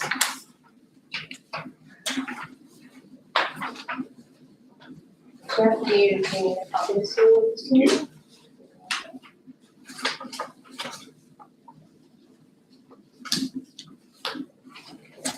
Yes. Thank you. How are you? Good, how you? Just in case you want to have a look. Thanks. Okay, so first off, good morning and thank you for taking the time to meet with us. I'm gonna try to be succinct, but we have a lot of stuff going on right now. We're moving forward in a good, strong direction, which makes me feel more responsible for making sure that I relay that information to you guys and to the public. And so we've had some growing pains. We've essentially started over in the last couple of years, as you may know. And we're about to hit our stride right now, which is gonna make support from every angle all the more important to us. So I wanna start out with some of our high points from '24. To show just kind of some of the big stuff that we've been doing. We've started several multi-phase projects that you'll see either the culmination of or the continuation of, structured into our 25 plan. Plus, we're starting a couple more. We've done a lot of work on the bike trail. We've done, Aaron's put a lot of time into ramping up, getting ready for the ACG projects, which requires some of our staff time as well. We've been working on phase 1 of a sustainable park improvement plan. This year it was new kiosks and trash cans, better maps, directional and informational signage. And where tourism isn't our focus, any of the things that we can do that overlap, that serve our population, which is the citizens of Ross County, as well as making our parks more inviting for, we assume that with the stuff going on now that we're gonna see a higher usage in our parks mainly. So we wanna be ready for that. We did a playground renovation at Koppel, which created a safer, more comfortable play surface. It made it more inclusive. It is easy to traverse for people who are wheelchair users or who live with mobility issues. We added 2 new pieces of playground equipment that are accessible. We completed phase 1 of our nature center remodel with new siding and a giant deck on that. But where we made the biggest inroad this year was in our programming and our community outreach. As of Saturday morning, we have, and it's basically me, Macy, and Colleen, and then some of the other staff pull in, we have either hosted or attended 92 events or programs this year, and we still have 10 more to go. We have had over 1,500 people attend our programs, and we've connected with countless other people from the fair and all the other places that we've been, the other events that we've been involved with. So a couple of other wins that we had that sort of go with that this year that may not be as evident to the public is we've stepped up our marketing and branding effort, and we've increased our retail, which that's how we feel like that's important for community buy-in. So as we're going out into the community and meeting with people, if we have a brand, if we have something, that they can make them feel more a part of it. We added 3 miles of new trail in our parks, and we remediated a total of 10 miles. We've added new features like bridges and steps. We've improved our time management by revamping our mowing plan. We've implemented new streamlined processes for our project development. So a lot of the stuff that's been going on, it won't be obvious until next year or the year after when we really get a chance to use the stuff that we're building now. So for 25, if you look at the program or the project list, you will see that we have several functional projects. We need for 25 years, we've needed a new septic system at Buzzards Roost, and we finally just laid into that. And I have my fingers crossed that these numbers are gonna hold until we actually get the project started. Some drainage, retention, more bathrooms. We have a few park improvement programs or projects set up with new park entrance signs. Our park entrance signs are looking kind of ratty, and we're gonna redo those. We're working on a lot of stuff around our nature center. We did phase 1 this year. We're getting ready to start phase 2 this winter or spring with the interior remodel, with the plan to have that completely set up and open to the public next year, early in 26. We're gonna try to do a lot of that internally, but it's still gonna require money. We're taking the lead on a more cohesive approach to the bike trail. We're working with Hopewell and the city, with Frankfurt and their ACG money, as well as Fayette County, to try to brand the bike trail as like one giant park with start to finish the same kiosks, the same mile markers, and whatnot, which I think will be fantastic. We've needed to do that for a long time. We need to overhaul the baseball park. If we're gonna put our sign on that, keep our sign on that, it needs to be nicer. And I don't know yet how much that's gonna cost all. We have a few things. We wanna improve that front parking lot this year, get some, just to make it look nicer from the road. And the dugouts, we have new dugouts on the one field, but it's a field they don't play on, so we need to improve the dugouts on the other field, or figure out how to get the drainage, something you've said before, put money into it, nobody can figure out how to drain that field. We need to do something and get that usable, and there are several other things that batting cages and stuff, so we need to really focus in on a plan on how to get that overhauled. And we also need to finalize a plan for Camp Sherman. What we're gonna do there, I think we're close to getting those deeds moved over. We've had a little outside help. I know I got a call from Kathy the other day with David Robertson, had requested to come in and talk about some of this. So he's been helping us out a little to push that going forward. So we have some ideas about what we would like to do there, and utilize that capital grant money that we've had since I started at the Park District. So we're trying to get strat plans for all of our parks. What's the most we will ever be able to do, right? So basically what you have in front of you is our skinny list, right? And we could stretch these projects over the next 5 or 6 years. But with what's going on with World Heritage, potentially with Orca, with the development of our outdoor economy, right now is the time that we need to do this. And so, as I'm sure your eyes went to very first off, our request for this year is going to be a little bit more than it has been last year and in the past. And the only thing that made me hesitate to ask for more is I'm afraid my staff would drop in their traces if I asked them to do anything more than what they're doing right now. I feel like we have proven that we can handle these big projects. We can, our administration, our process for contracting, for bidding. We've had some carryover in the past. The first year that I was the director or standing in for the director, I was a little scared. I didn't want to crash the budget the first year. Last year, it was simply because we didn't get around to doing everything that we had planned to do. But we're really working past that. So it's, yeah. So Brad, did you, with the Roost, do we have a calendar to see how many people visit that? So we have off and on. The problem with it is we have more deer and birds that come than people, and it counts every one of them too. So we'll have a count of 11,000 people in a day.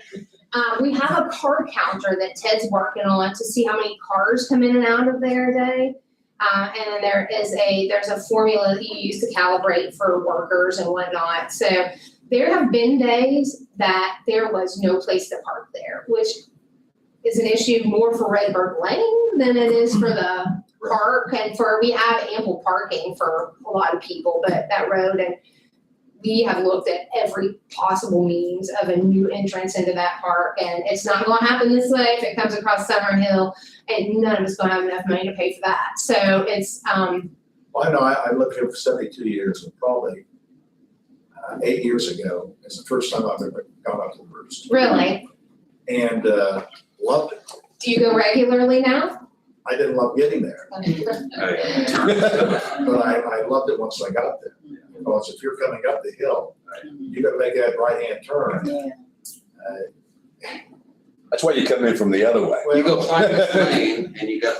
That's what I said, as you go Clyde's Lane and come in the right way. Or City's Way. Yeah, But I was just curious, it's a hidden gem is what it is. And you can lay that thing across the pavement, tell you how many cars are coming in. So, we have a whole giant system that Joe purchased when he was here. And like I said, Ted's working on that. I don't go into that electronic realm, even as simple as things like that, but he's working on it so that we can get a better handle of not just that, but like Coppell, how many people, because I think Coppell probably gets more use on average, like over the course of a whole year than even the Roost does, just with all the soccer people in and out and whatnot. But how many people are using our disc golf course on the Matauqua? And if the visitorship there, if there are more cars in the parking lot now than there were before we built the disc golf course. So we're working on that. We've done that on the trail. We have. Mhm. So, how far out people are actually riding and assuming they're going this way and that way back, we divide by two. And Couple's gonna have a lot more people than what the Roost is anyway. Just because soccer fields, they're just gonna play soccer over the bank and out the Roost and stuff. Yeah. Just need to put some signs, when you get down to the bottom of the creek, put some signs that tells you how to get back up. At Coppell. No, at the Roost. Signage in the Cause I went all the way down in it, along the creek. signage. Yeah, and I thought Along maybe, the creek, I thought, like North Fork? Yeah. We don't have a trail to North Fork. no, the Trail Bank Creek, I mean, if you go to the backside of Buzzard Roost, keep going, I know. go down the bank with it, cause you can stand out on the rock and see the creek. Uh-huh. If you go down to the bottom of that thing, you better hope you could find another trail or find the same way you came down. We don't Go back have a up. trail to the bottom. Yeah, I went all the way to the So- bottom and I couldn't find the trail that I took. I couldn't find the trail that took me down there. It was over by the Did you sign that fall? said don't. No, I didn't fall, but I couldn't find my way back. And then, I looked up and I'm looking out on Route 50, I'm thinking, this is definitely the wrong spot. We are actually working on a perimeter trail. We will have a trail that goes below the cliffs. We're getting the outline of that together right now. So it'll be Maybe you can head it up since. No, it was getting dark and I'm trying, you got no phone signal out there and I'm going, That's why you stay on the trail. well, I thought, I said, I want to go to the creek. Call So I me. walked all the way down. That's what everybody else does. They wait till Sunday about 3:30, 4 o'clock and get lost, and then they're all calling me. He took the road less traveled. Mhm. I wish, so there's, everybody goes down there, but Life is So- difficult. at least we're in a pretty place. It's a nice place to get lost. It is nice. I hate to belabor this fact because I've talked about it probably the last 3 or 4 years. It slips on the bike path to Frankfurt. And I hope the Abolition Initiative grant would give some substantial funding Yes. to that because people come in here all the time, that's all we did on Sunday when my son was young, is we went out to Maple Grove, parked there at Hopewell, and rode our bikes to Frankfurt. Mhm. Because he wanted something to get at the Dairy Queen. And the thing is, we had 10 speeds, and he just had a bicycle, he had to just pump. I guess that's when I saw you, I did just that, last time I saw you, out of Frankfurt. Yeah, I was out there, we was out there with our 6-year-old grandson. We went to we went far to the trestle that has the walk on top of it. Mhm. We had to go, go back as far as, he cried all the way back. I said, well, I can't make it. I said, yeah, it's either that or stay in the woods. That's right. You're not- So I think we've got Support. 2.1, 1.9, I'm not, from the ACG, it's gonna fix the big one there at the Double D where you're talking about, and, 5 more. Well, we classify them as 5 more areas that they're going to fix with that. We've also, we've identified and prioritized smaller slips, and we've looked at a couple of green ways. They're not slip fixes, but they're preventers, as Palmiter method, and some planting some trees on the edges that will prevent slippage without hiring anybody to do anything. And so that's where we're gonna try to focus on some of the slips that aren't as bad yet. We're also repairing the bridges. If you've been out there lately, I know some people, the air maintenance guys are afraid to drive over a couple of them, and so we're working on getting those replaced. That is not an ACG, maybe one of them is. We have a capital grant that we're gonna use to do a couple of them. So we're working on Well, it. I think also, we have a good partner with Triangle Trail, Mhm. and they're, very involved, come to all our board meetings, Sandra, and they're always participating, what are things that we can take on, how do we collaborate, work together?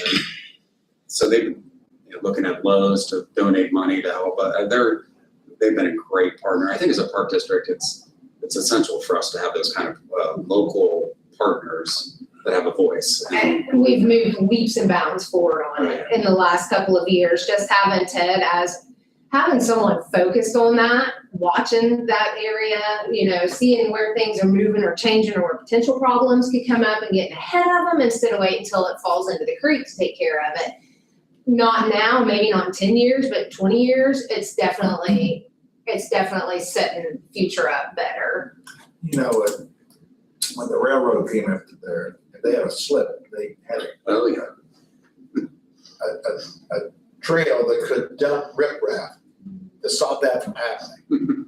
And the other thing is, we had the opportunity, which was not accepted by the public, of scenic rivers, which wanted to be a big part of repairing the slips.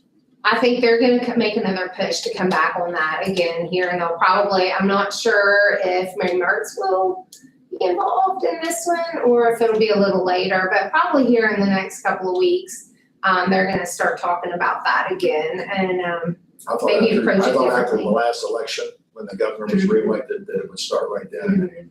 Yeah. It's been no. It's, it scared them really bad, the way the public come against them all. And so, but I Or think, communication, I think. Yeah, that's, I mean, the plan and being communicated, we've looked at this, we've looked at that, we hear this concern, we've had this, and manage that communication well. They didn't know anything until it came out. Mhm. So, of course, they're gonna blow up with no details. And I'm and they thinking of Ron Fuster. misunderstood a lot of the details. We'll focus on getting it fixed, so that's Yeah. primary work, environmental stuff starts soon, right? Mhm. Yeah, this They're already getting ready to week, get out there next and week. start looking at it and come up with a plan, so. that today. But we have so many things that we can do. One of the things, it's not the mobile nature center we wanted, but we're gonna create a mobile nature center. We wanna get out in the county more. When we were running the levy, that was the thing. When I went to all those township meetings, well, aren't you just a Chillicothe Park or whatever? And so we have Kenny Kinnick that's out toward Kingston. We have Mataqua that's out in Harrison Township.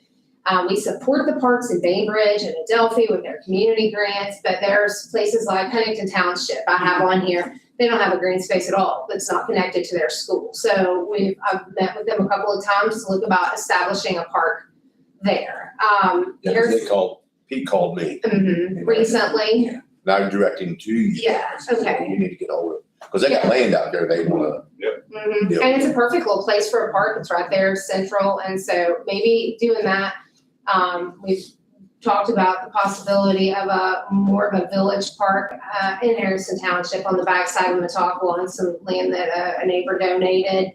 That mobile nature center though, if we can get that, we can set up at any village park. We can go to all the schools. We can really use that to, until we can have a more solid, presence in some of out in the county. We can use that to, be a benefit to It'd be a them. great educational tool. I think we're really mindful of the budget that we have, and we debate a lot, as I'm sure the county looks at, in terms of taking on more property. It's more to manage. We already have 2,000 acres, but we have 2,000 acres plus. And then, okay, so we have needs in Huntington Township. Like how do we be good stewards of what we have? How do we add something? And I think there's where the funding, comes in, where we're requesting funding so we can really reach out and do some of the things that we have planned, plus some other things expand. I think one thing we're talking to all the departments about is a long-term plan. And we talk about a 5-year capital. It's good to know what you have in mind for ensuing year that this next one. And it helps us plan better the funding to do that. We're all for the growth of this. The tourism jump that we see here is going to be impacted by this, and it's going to be impacted by this, and it's also going to impact this. So it goes both ways there. And the smarter that we plan our expenses, the more we're going to get done. And the more we get done, we need to newer ideas that we're not even thinking about right now because we're hamstrung. So if we can have a longer look at this, and maybe spend some of this into 2026, or I know you want to get all this done because you're afraid of losing funding. And I think everybody's concerned with that, with the grant situation that's probably going to transpire after this election. We're going to get inflation under control some. Grants are going to dry up. I mean, that's going to be at the top. Not just grant funding that concerns me, not overly, but January, we hit the mid-year of our levy. So we'll be 5 years. So within the next couple of years, we're gonna need to be planning our next levy. And which will take funding away from projects. Also with our staff, within a couple of years, if we keep the staff that we have now, and every single one of them absolutely cannot do what we do without them. And we've skinnied it down as much as we can. Within 2 years, it's gonna take our whole budget just to provide our staff, and we're not selling a product. We're not making a product. Our staff is our product. People to do the work, to do the programs, to mow the yard. And so if we can get any projects that we can get done now, because in that 2 years when we can't afford to do any projects because we're keeping our staff busy, that's when we're gonna have to be making our push for a levy. And, we need to keep the community engaged in what we're doing. At that point, it's gonna be just so important. So we have to have all hands on deck, and we have to be just as vibrant as we've been at any point until then. So, yes, and we have We have a strategy plan, by the way. we do. We're working on, and we're trying to address the questions and the concerns and the needs that people have identified when we did our community assessment or needs assessment. We're trying to hit those while the septic at the roofs is failing, and, you know, we need a retaining wall to keep the water out of the, so just balancing that, what's gonna make our parks more exciting and what's gonna make it easier for us to manage. Is anybody taking care of the Ross County Park right now? Yes, the Souda Valley Youth League. And that is Eric Bean. I don't work with him, I work with Dan Brown mainly, but yeah. Okay, I know that Eric is the one that initially we did a contract with, a small lease, and they are added when it comes down to keeping facilities up. They may have helped build a couple of the dugouts, so, Back in, back in the day, probably 5 years ago, so. we just need to upgrade that, like the chain link is looking kind of cruddy, and I think we put new scoreboards in some years ago. We We put a lot of money. we put quite a bit of money into it, but it's, it could use a plan, I guess. When I go out there, that's my first thought, is it looks like and I know that's what they say, we don't care about that, we just play ball. That's what we need. We need it to work for us to play ball. But at the same time, we have everybody's grandmother and aunts and uncles and people from other schools that come, and we need to think about what they're seeing when they come too. So, you know, and there's no restroom facility out there, and sometimes the toilets don't get cleaned. Same thing happens at Cobble.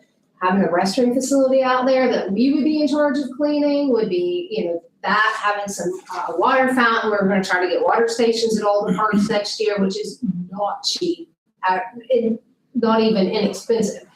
And doing, making sure the boilers are up to date, making sure that there's concrete's not buckled around the concession stand, and just things like that that are gonna make it look like it didn't just, you know, that it was actually a planned thing. That's an idea. Yeah. That license is still in effect with them. We've had a little maintenance difficulties, but it smoothed them out, I believe.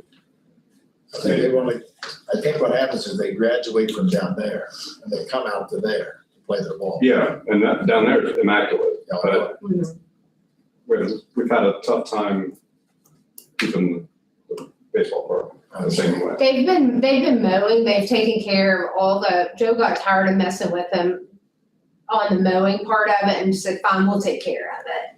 I come back and I said, no, we're not doing that. You're gonna do it, you're gonna do it well. And no problem there. They do it well. They don't always pick the trash up, they don't always check the toilets, you know, that kind of thing. Because, yeah, that's not their main concern. Their main concern is to come and play ball. So I get it. But You know, when you look at, you don't make a product, your staff. I like to look at cost and effective accounting. And there's indirect ways you bring ROI into the community, a lot of it. And I think that has to come under consideration. Would we have this sorts of income either through hospitality stays, restaurant usage, all the other things that we have in the county that people go and buy things and we get sales tax benefit from? There has to be some question asked of would this be possible if not for the events that you provide the facilities to interact in? That's the way I look at funding things and not funding things. And I'm just one of three. I'm maybe speaking out of turn a little bit up here, but the cause and effect of your efforts account for something. And we want it to be, you know, the facilities down there were a whole lot better than ours up there. Well, let's make ours that way. You know, that's the way I look at it. So Go ahead. you know, utilization of your efforts and the results of it in a physical and facility sense means something. Well, we're proud of our brand. My thing is your employees are part of your thing, but you are benefiting, having a good, that benefit, good show. Of what helping the product that you're putting out there is, in my opinion, is pretty good. I look at it the same way. Not just your employees, but you're putting a product out there that we're trying to sell to people. I think it's the economic aspects are good, and I know there's been studies done, and we've talked about that for hospitality, but also just I think it's impossible probably to quantify, but having a good quality of life for the kids, being involved in the schools, that attracts businesses to want to do business in Ross County. And we're just hoping the citizens of Ross County have a better quality of life anyway. And that stuff, it's hard to put numbers on that. Yeah. But That's a or trace real it. effect. Trace them. Well, I hope you all know that I've always been a supporter of the Parks and Rec. And will continue until December 31st, so. And then I will use your facilities more after I'm out. But you're asking for 325.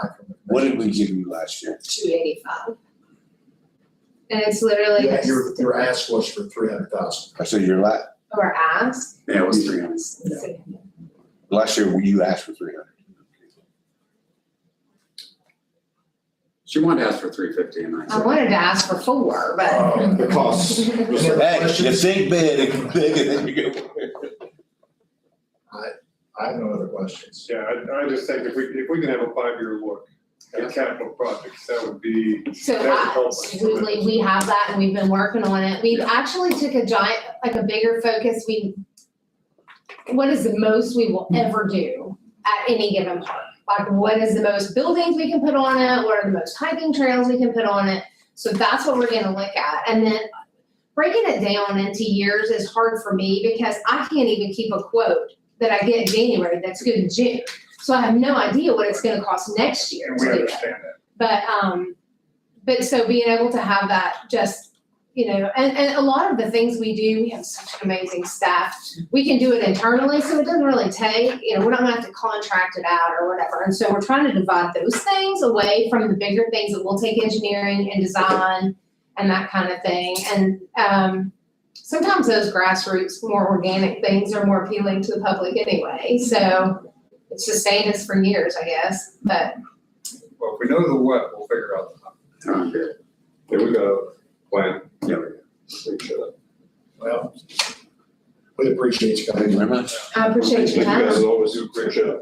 It gives me a good chance to just go over the things that we've done and talk out what we're gonna do, so multiple Right there. benefits. Yeah, you got to see it live. Yeah, TV, we're live.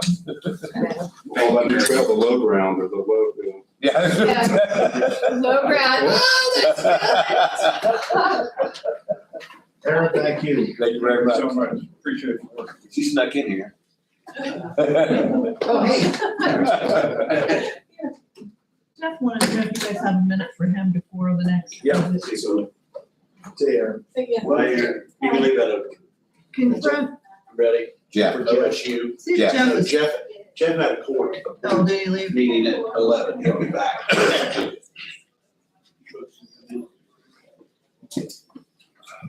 Coming in here for something else. Yeah. Must be.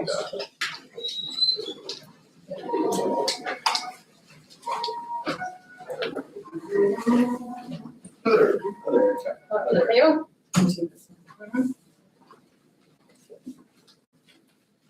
Hello, gentlemen. Hi there, how are you? Great. Morning, gentlemen. How we doing? Good. Doing all right. I thought you left. December 31st. Okay. I'm trying to hear you. There's an invitation to his retirement party in your folder. We would hate for you to miss that. I'm going with you. We're having the party early, so. Why are you looking forward to that? I'd be lying if I said no. Well, same here. As much as I love working with these people, it's, I do estate planning, part of my teaching and all. I really enjoy and sitting around kitchen tables talking about how to transition to farm to one business. We always talk about taking out the taper out ruler and putting it out and looking at what the average age is for an American male or female, and then find your number on there, and you'll find out you're a whole lot closer to that end than you are to that end. And, You're exactly right. it's, there's some things I'd like to do, grandkids to play with, and I'm just ready to do that. There's an old adage about the tape measure when you pull it out. It's at 76 inches in that tape measure. I mean, as far as you can go. Right, They well, say- yeah, it depends on the. Yeah, they say select your age. Right, Look at that, that shows you how much, how much time you got left, yeah, I'm in the fourth quarter. yeah, so am I. I think I might be even in the 2-minute drills. So, I hope not. well, my feeling has always been, as long as, I don't wanna be a burden on anyone. And when that day comes, I don't wanna be here. I get that. Yeah, that's, my dad always said there's a huge difference between living and being alive. Correct. He's right. And when I'm done living, let me go. And that's what we did. We all- But unfortunately, we can't determine that. No, Unless we live in Oregon, and then we can. yeah, yeah. They need to change assisted suicide to assisted.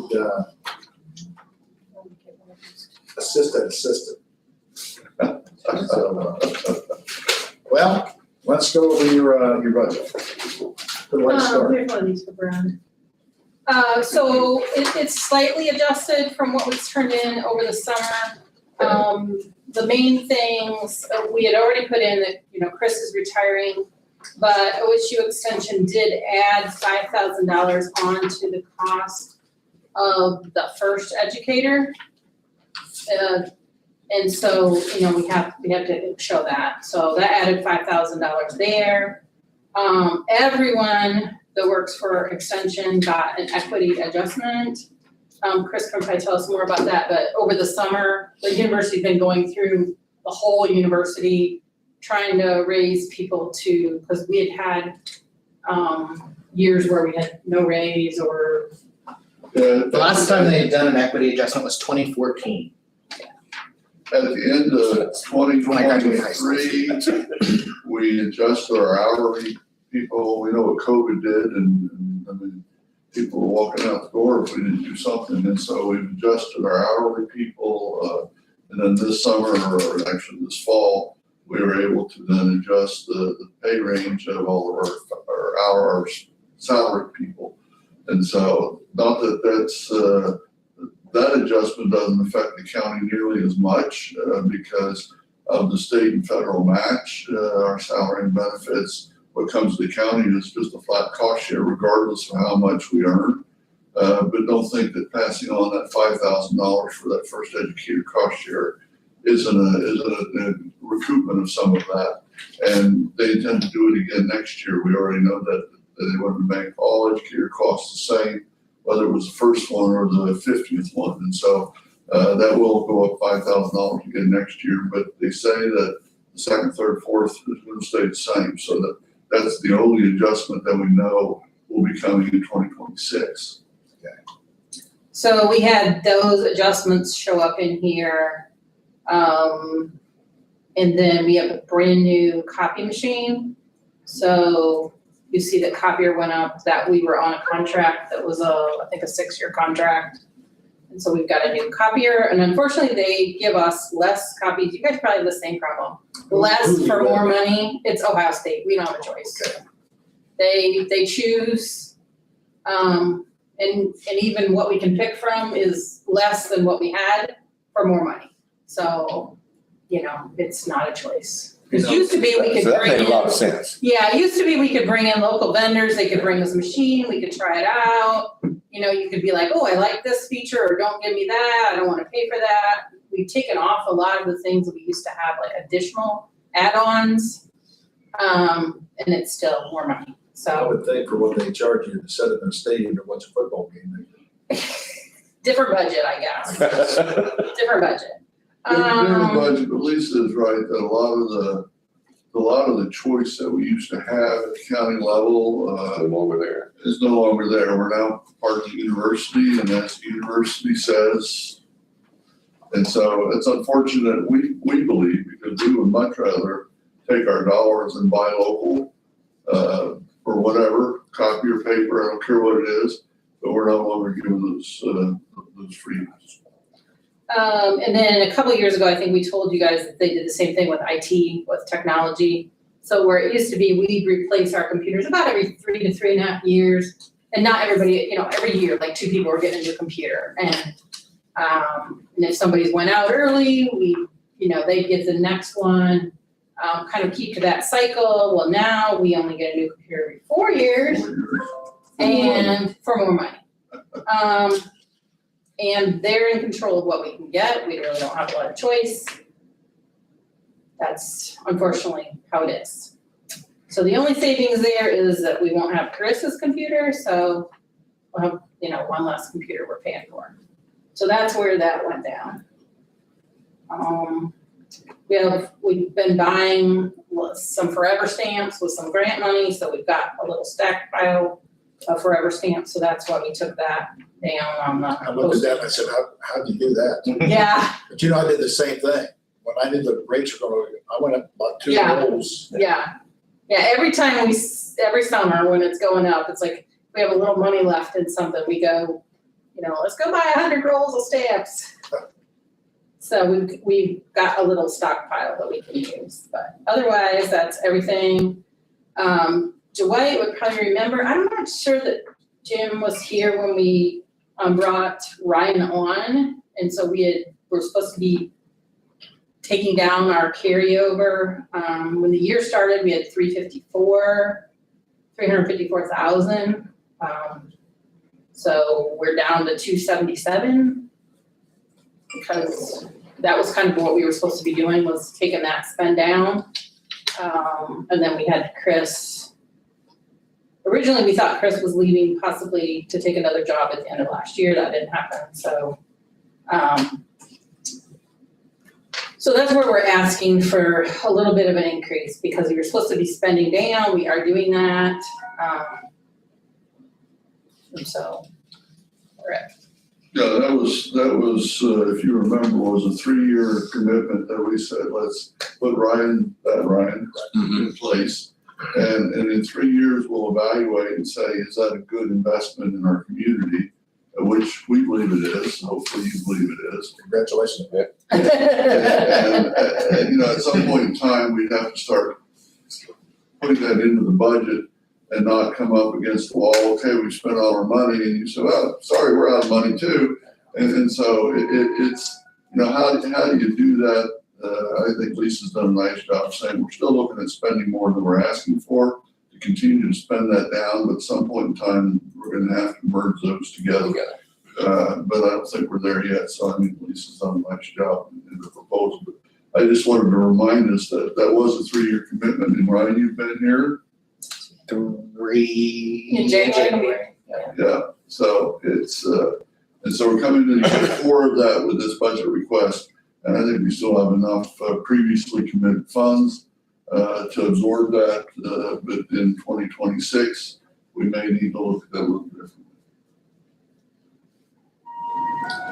So this year was $300,000 for us. Yeah, well, no, I didn't ask. I asked for 315 because I was trying to, like, not ask for the whole 50,000 that we need to have in, but ask for. So I think I asked for 317 last year. Oh, it was level. We've had level.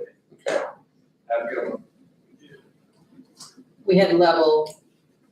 I asked, you appropriated 300. I think I asked for 310 or 315. So you asked for 315 again this year? I'm asking for 315.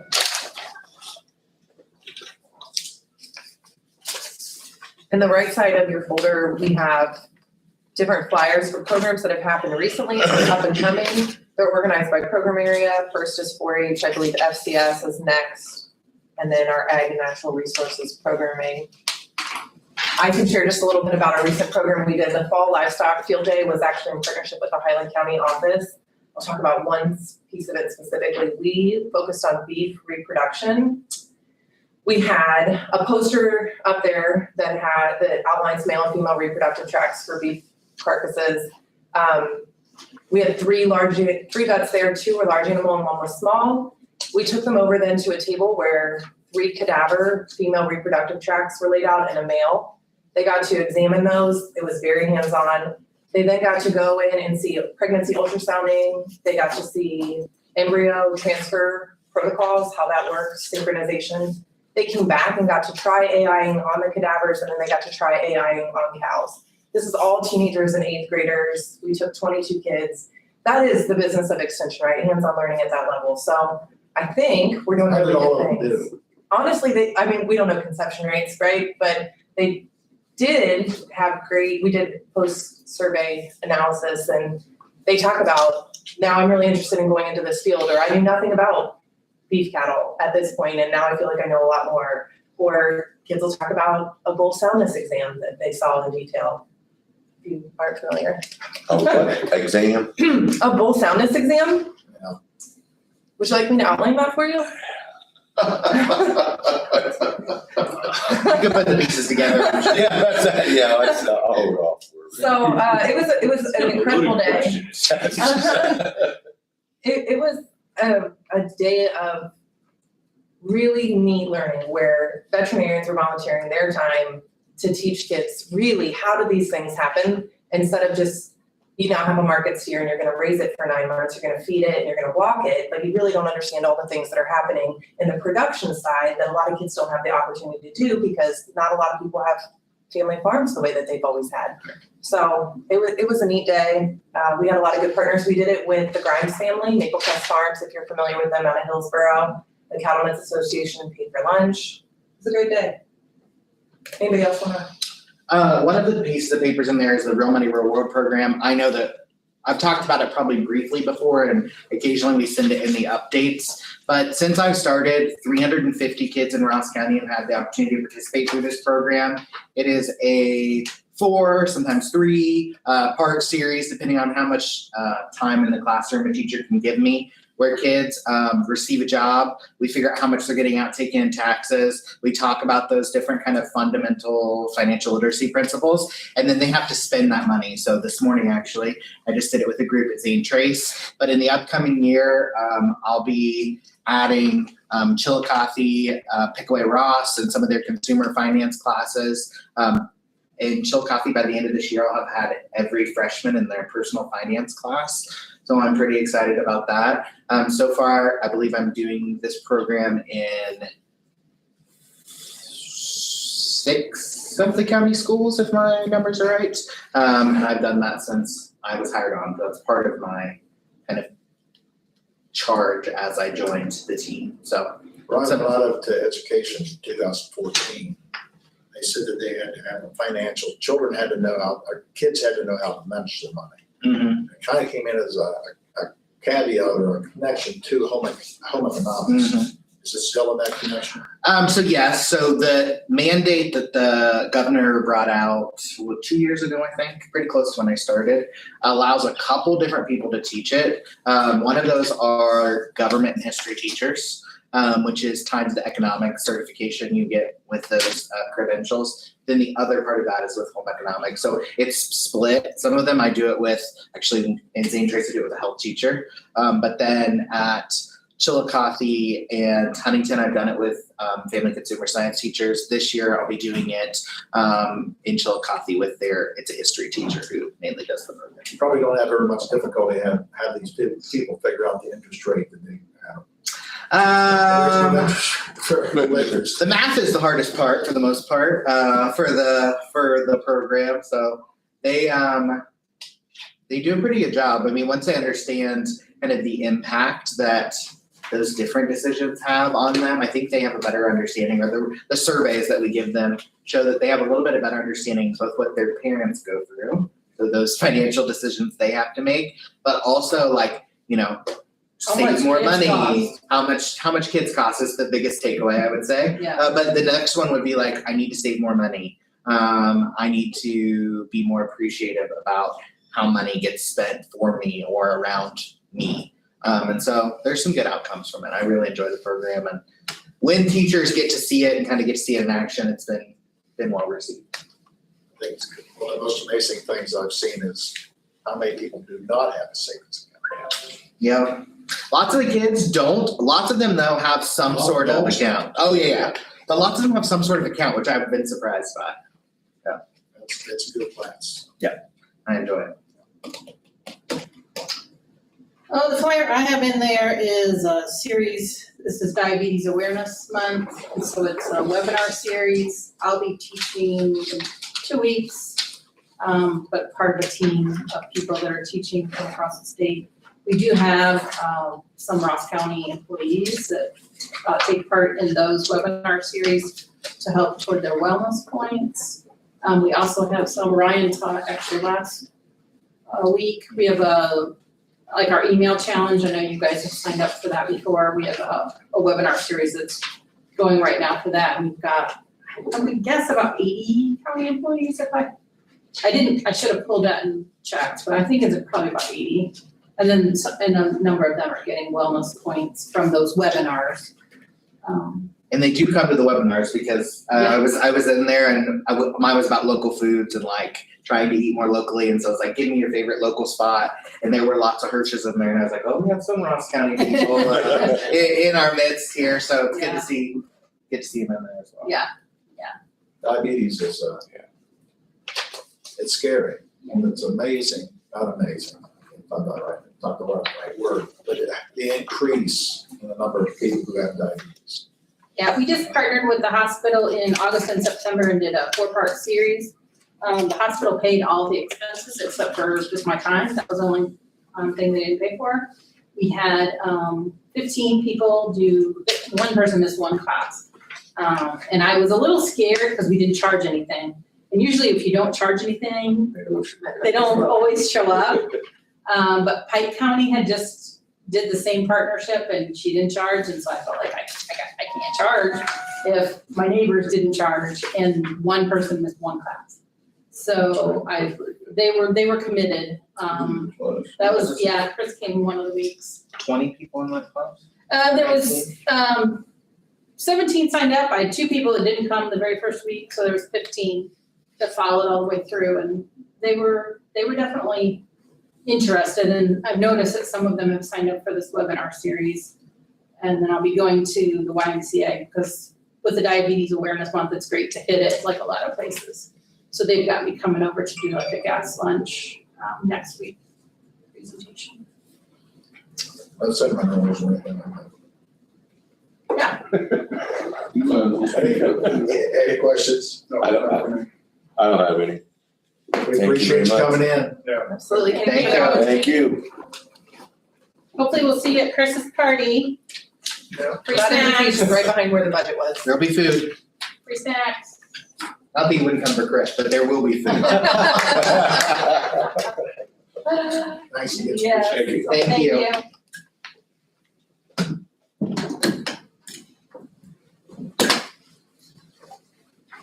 Good night.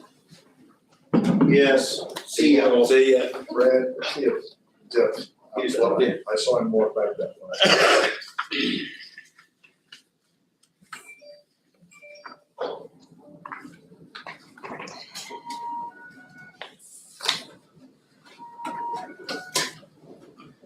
Morning.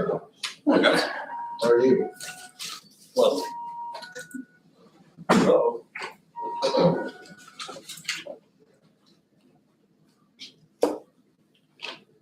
You guys need me to go? Are we going to executive session? It could be impending litigation. I'll go downstairs, that's all right. Call me if you need. Thanks. Yep. We have to go off this. Yeah, well, how you do that, Brad? Just tell them we want an executive session. You gotta vote, once you vote, then I'll turn it I'll off. make a motion to go into executive session. I'll second. All in favor? Aye. And the reason for it is impending litigation?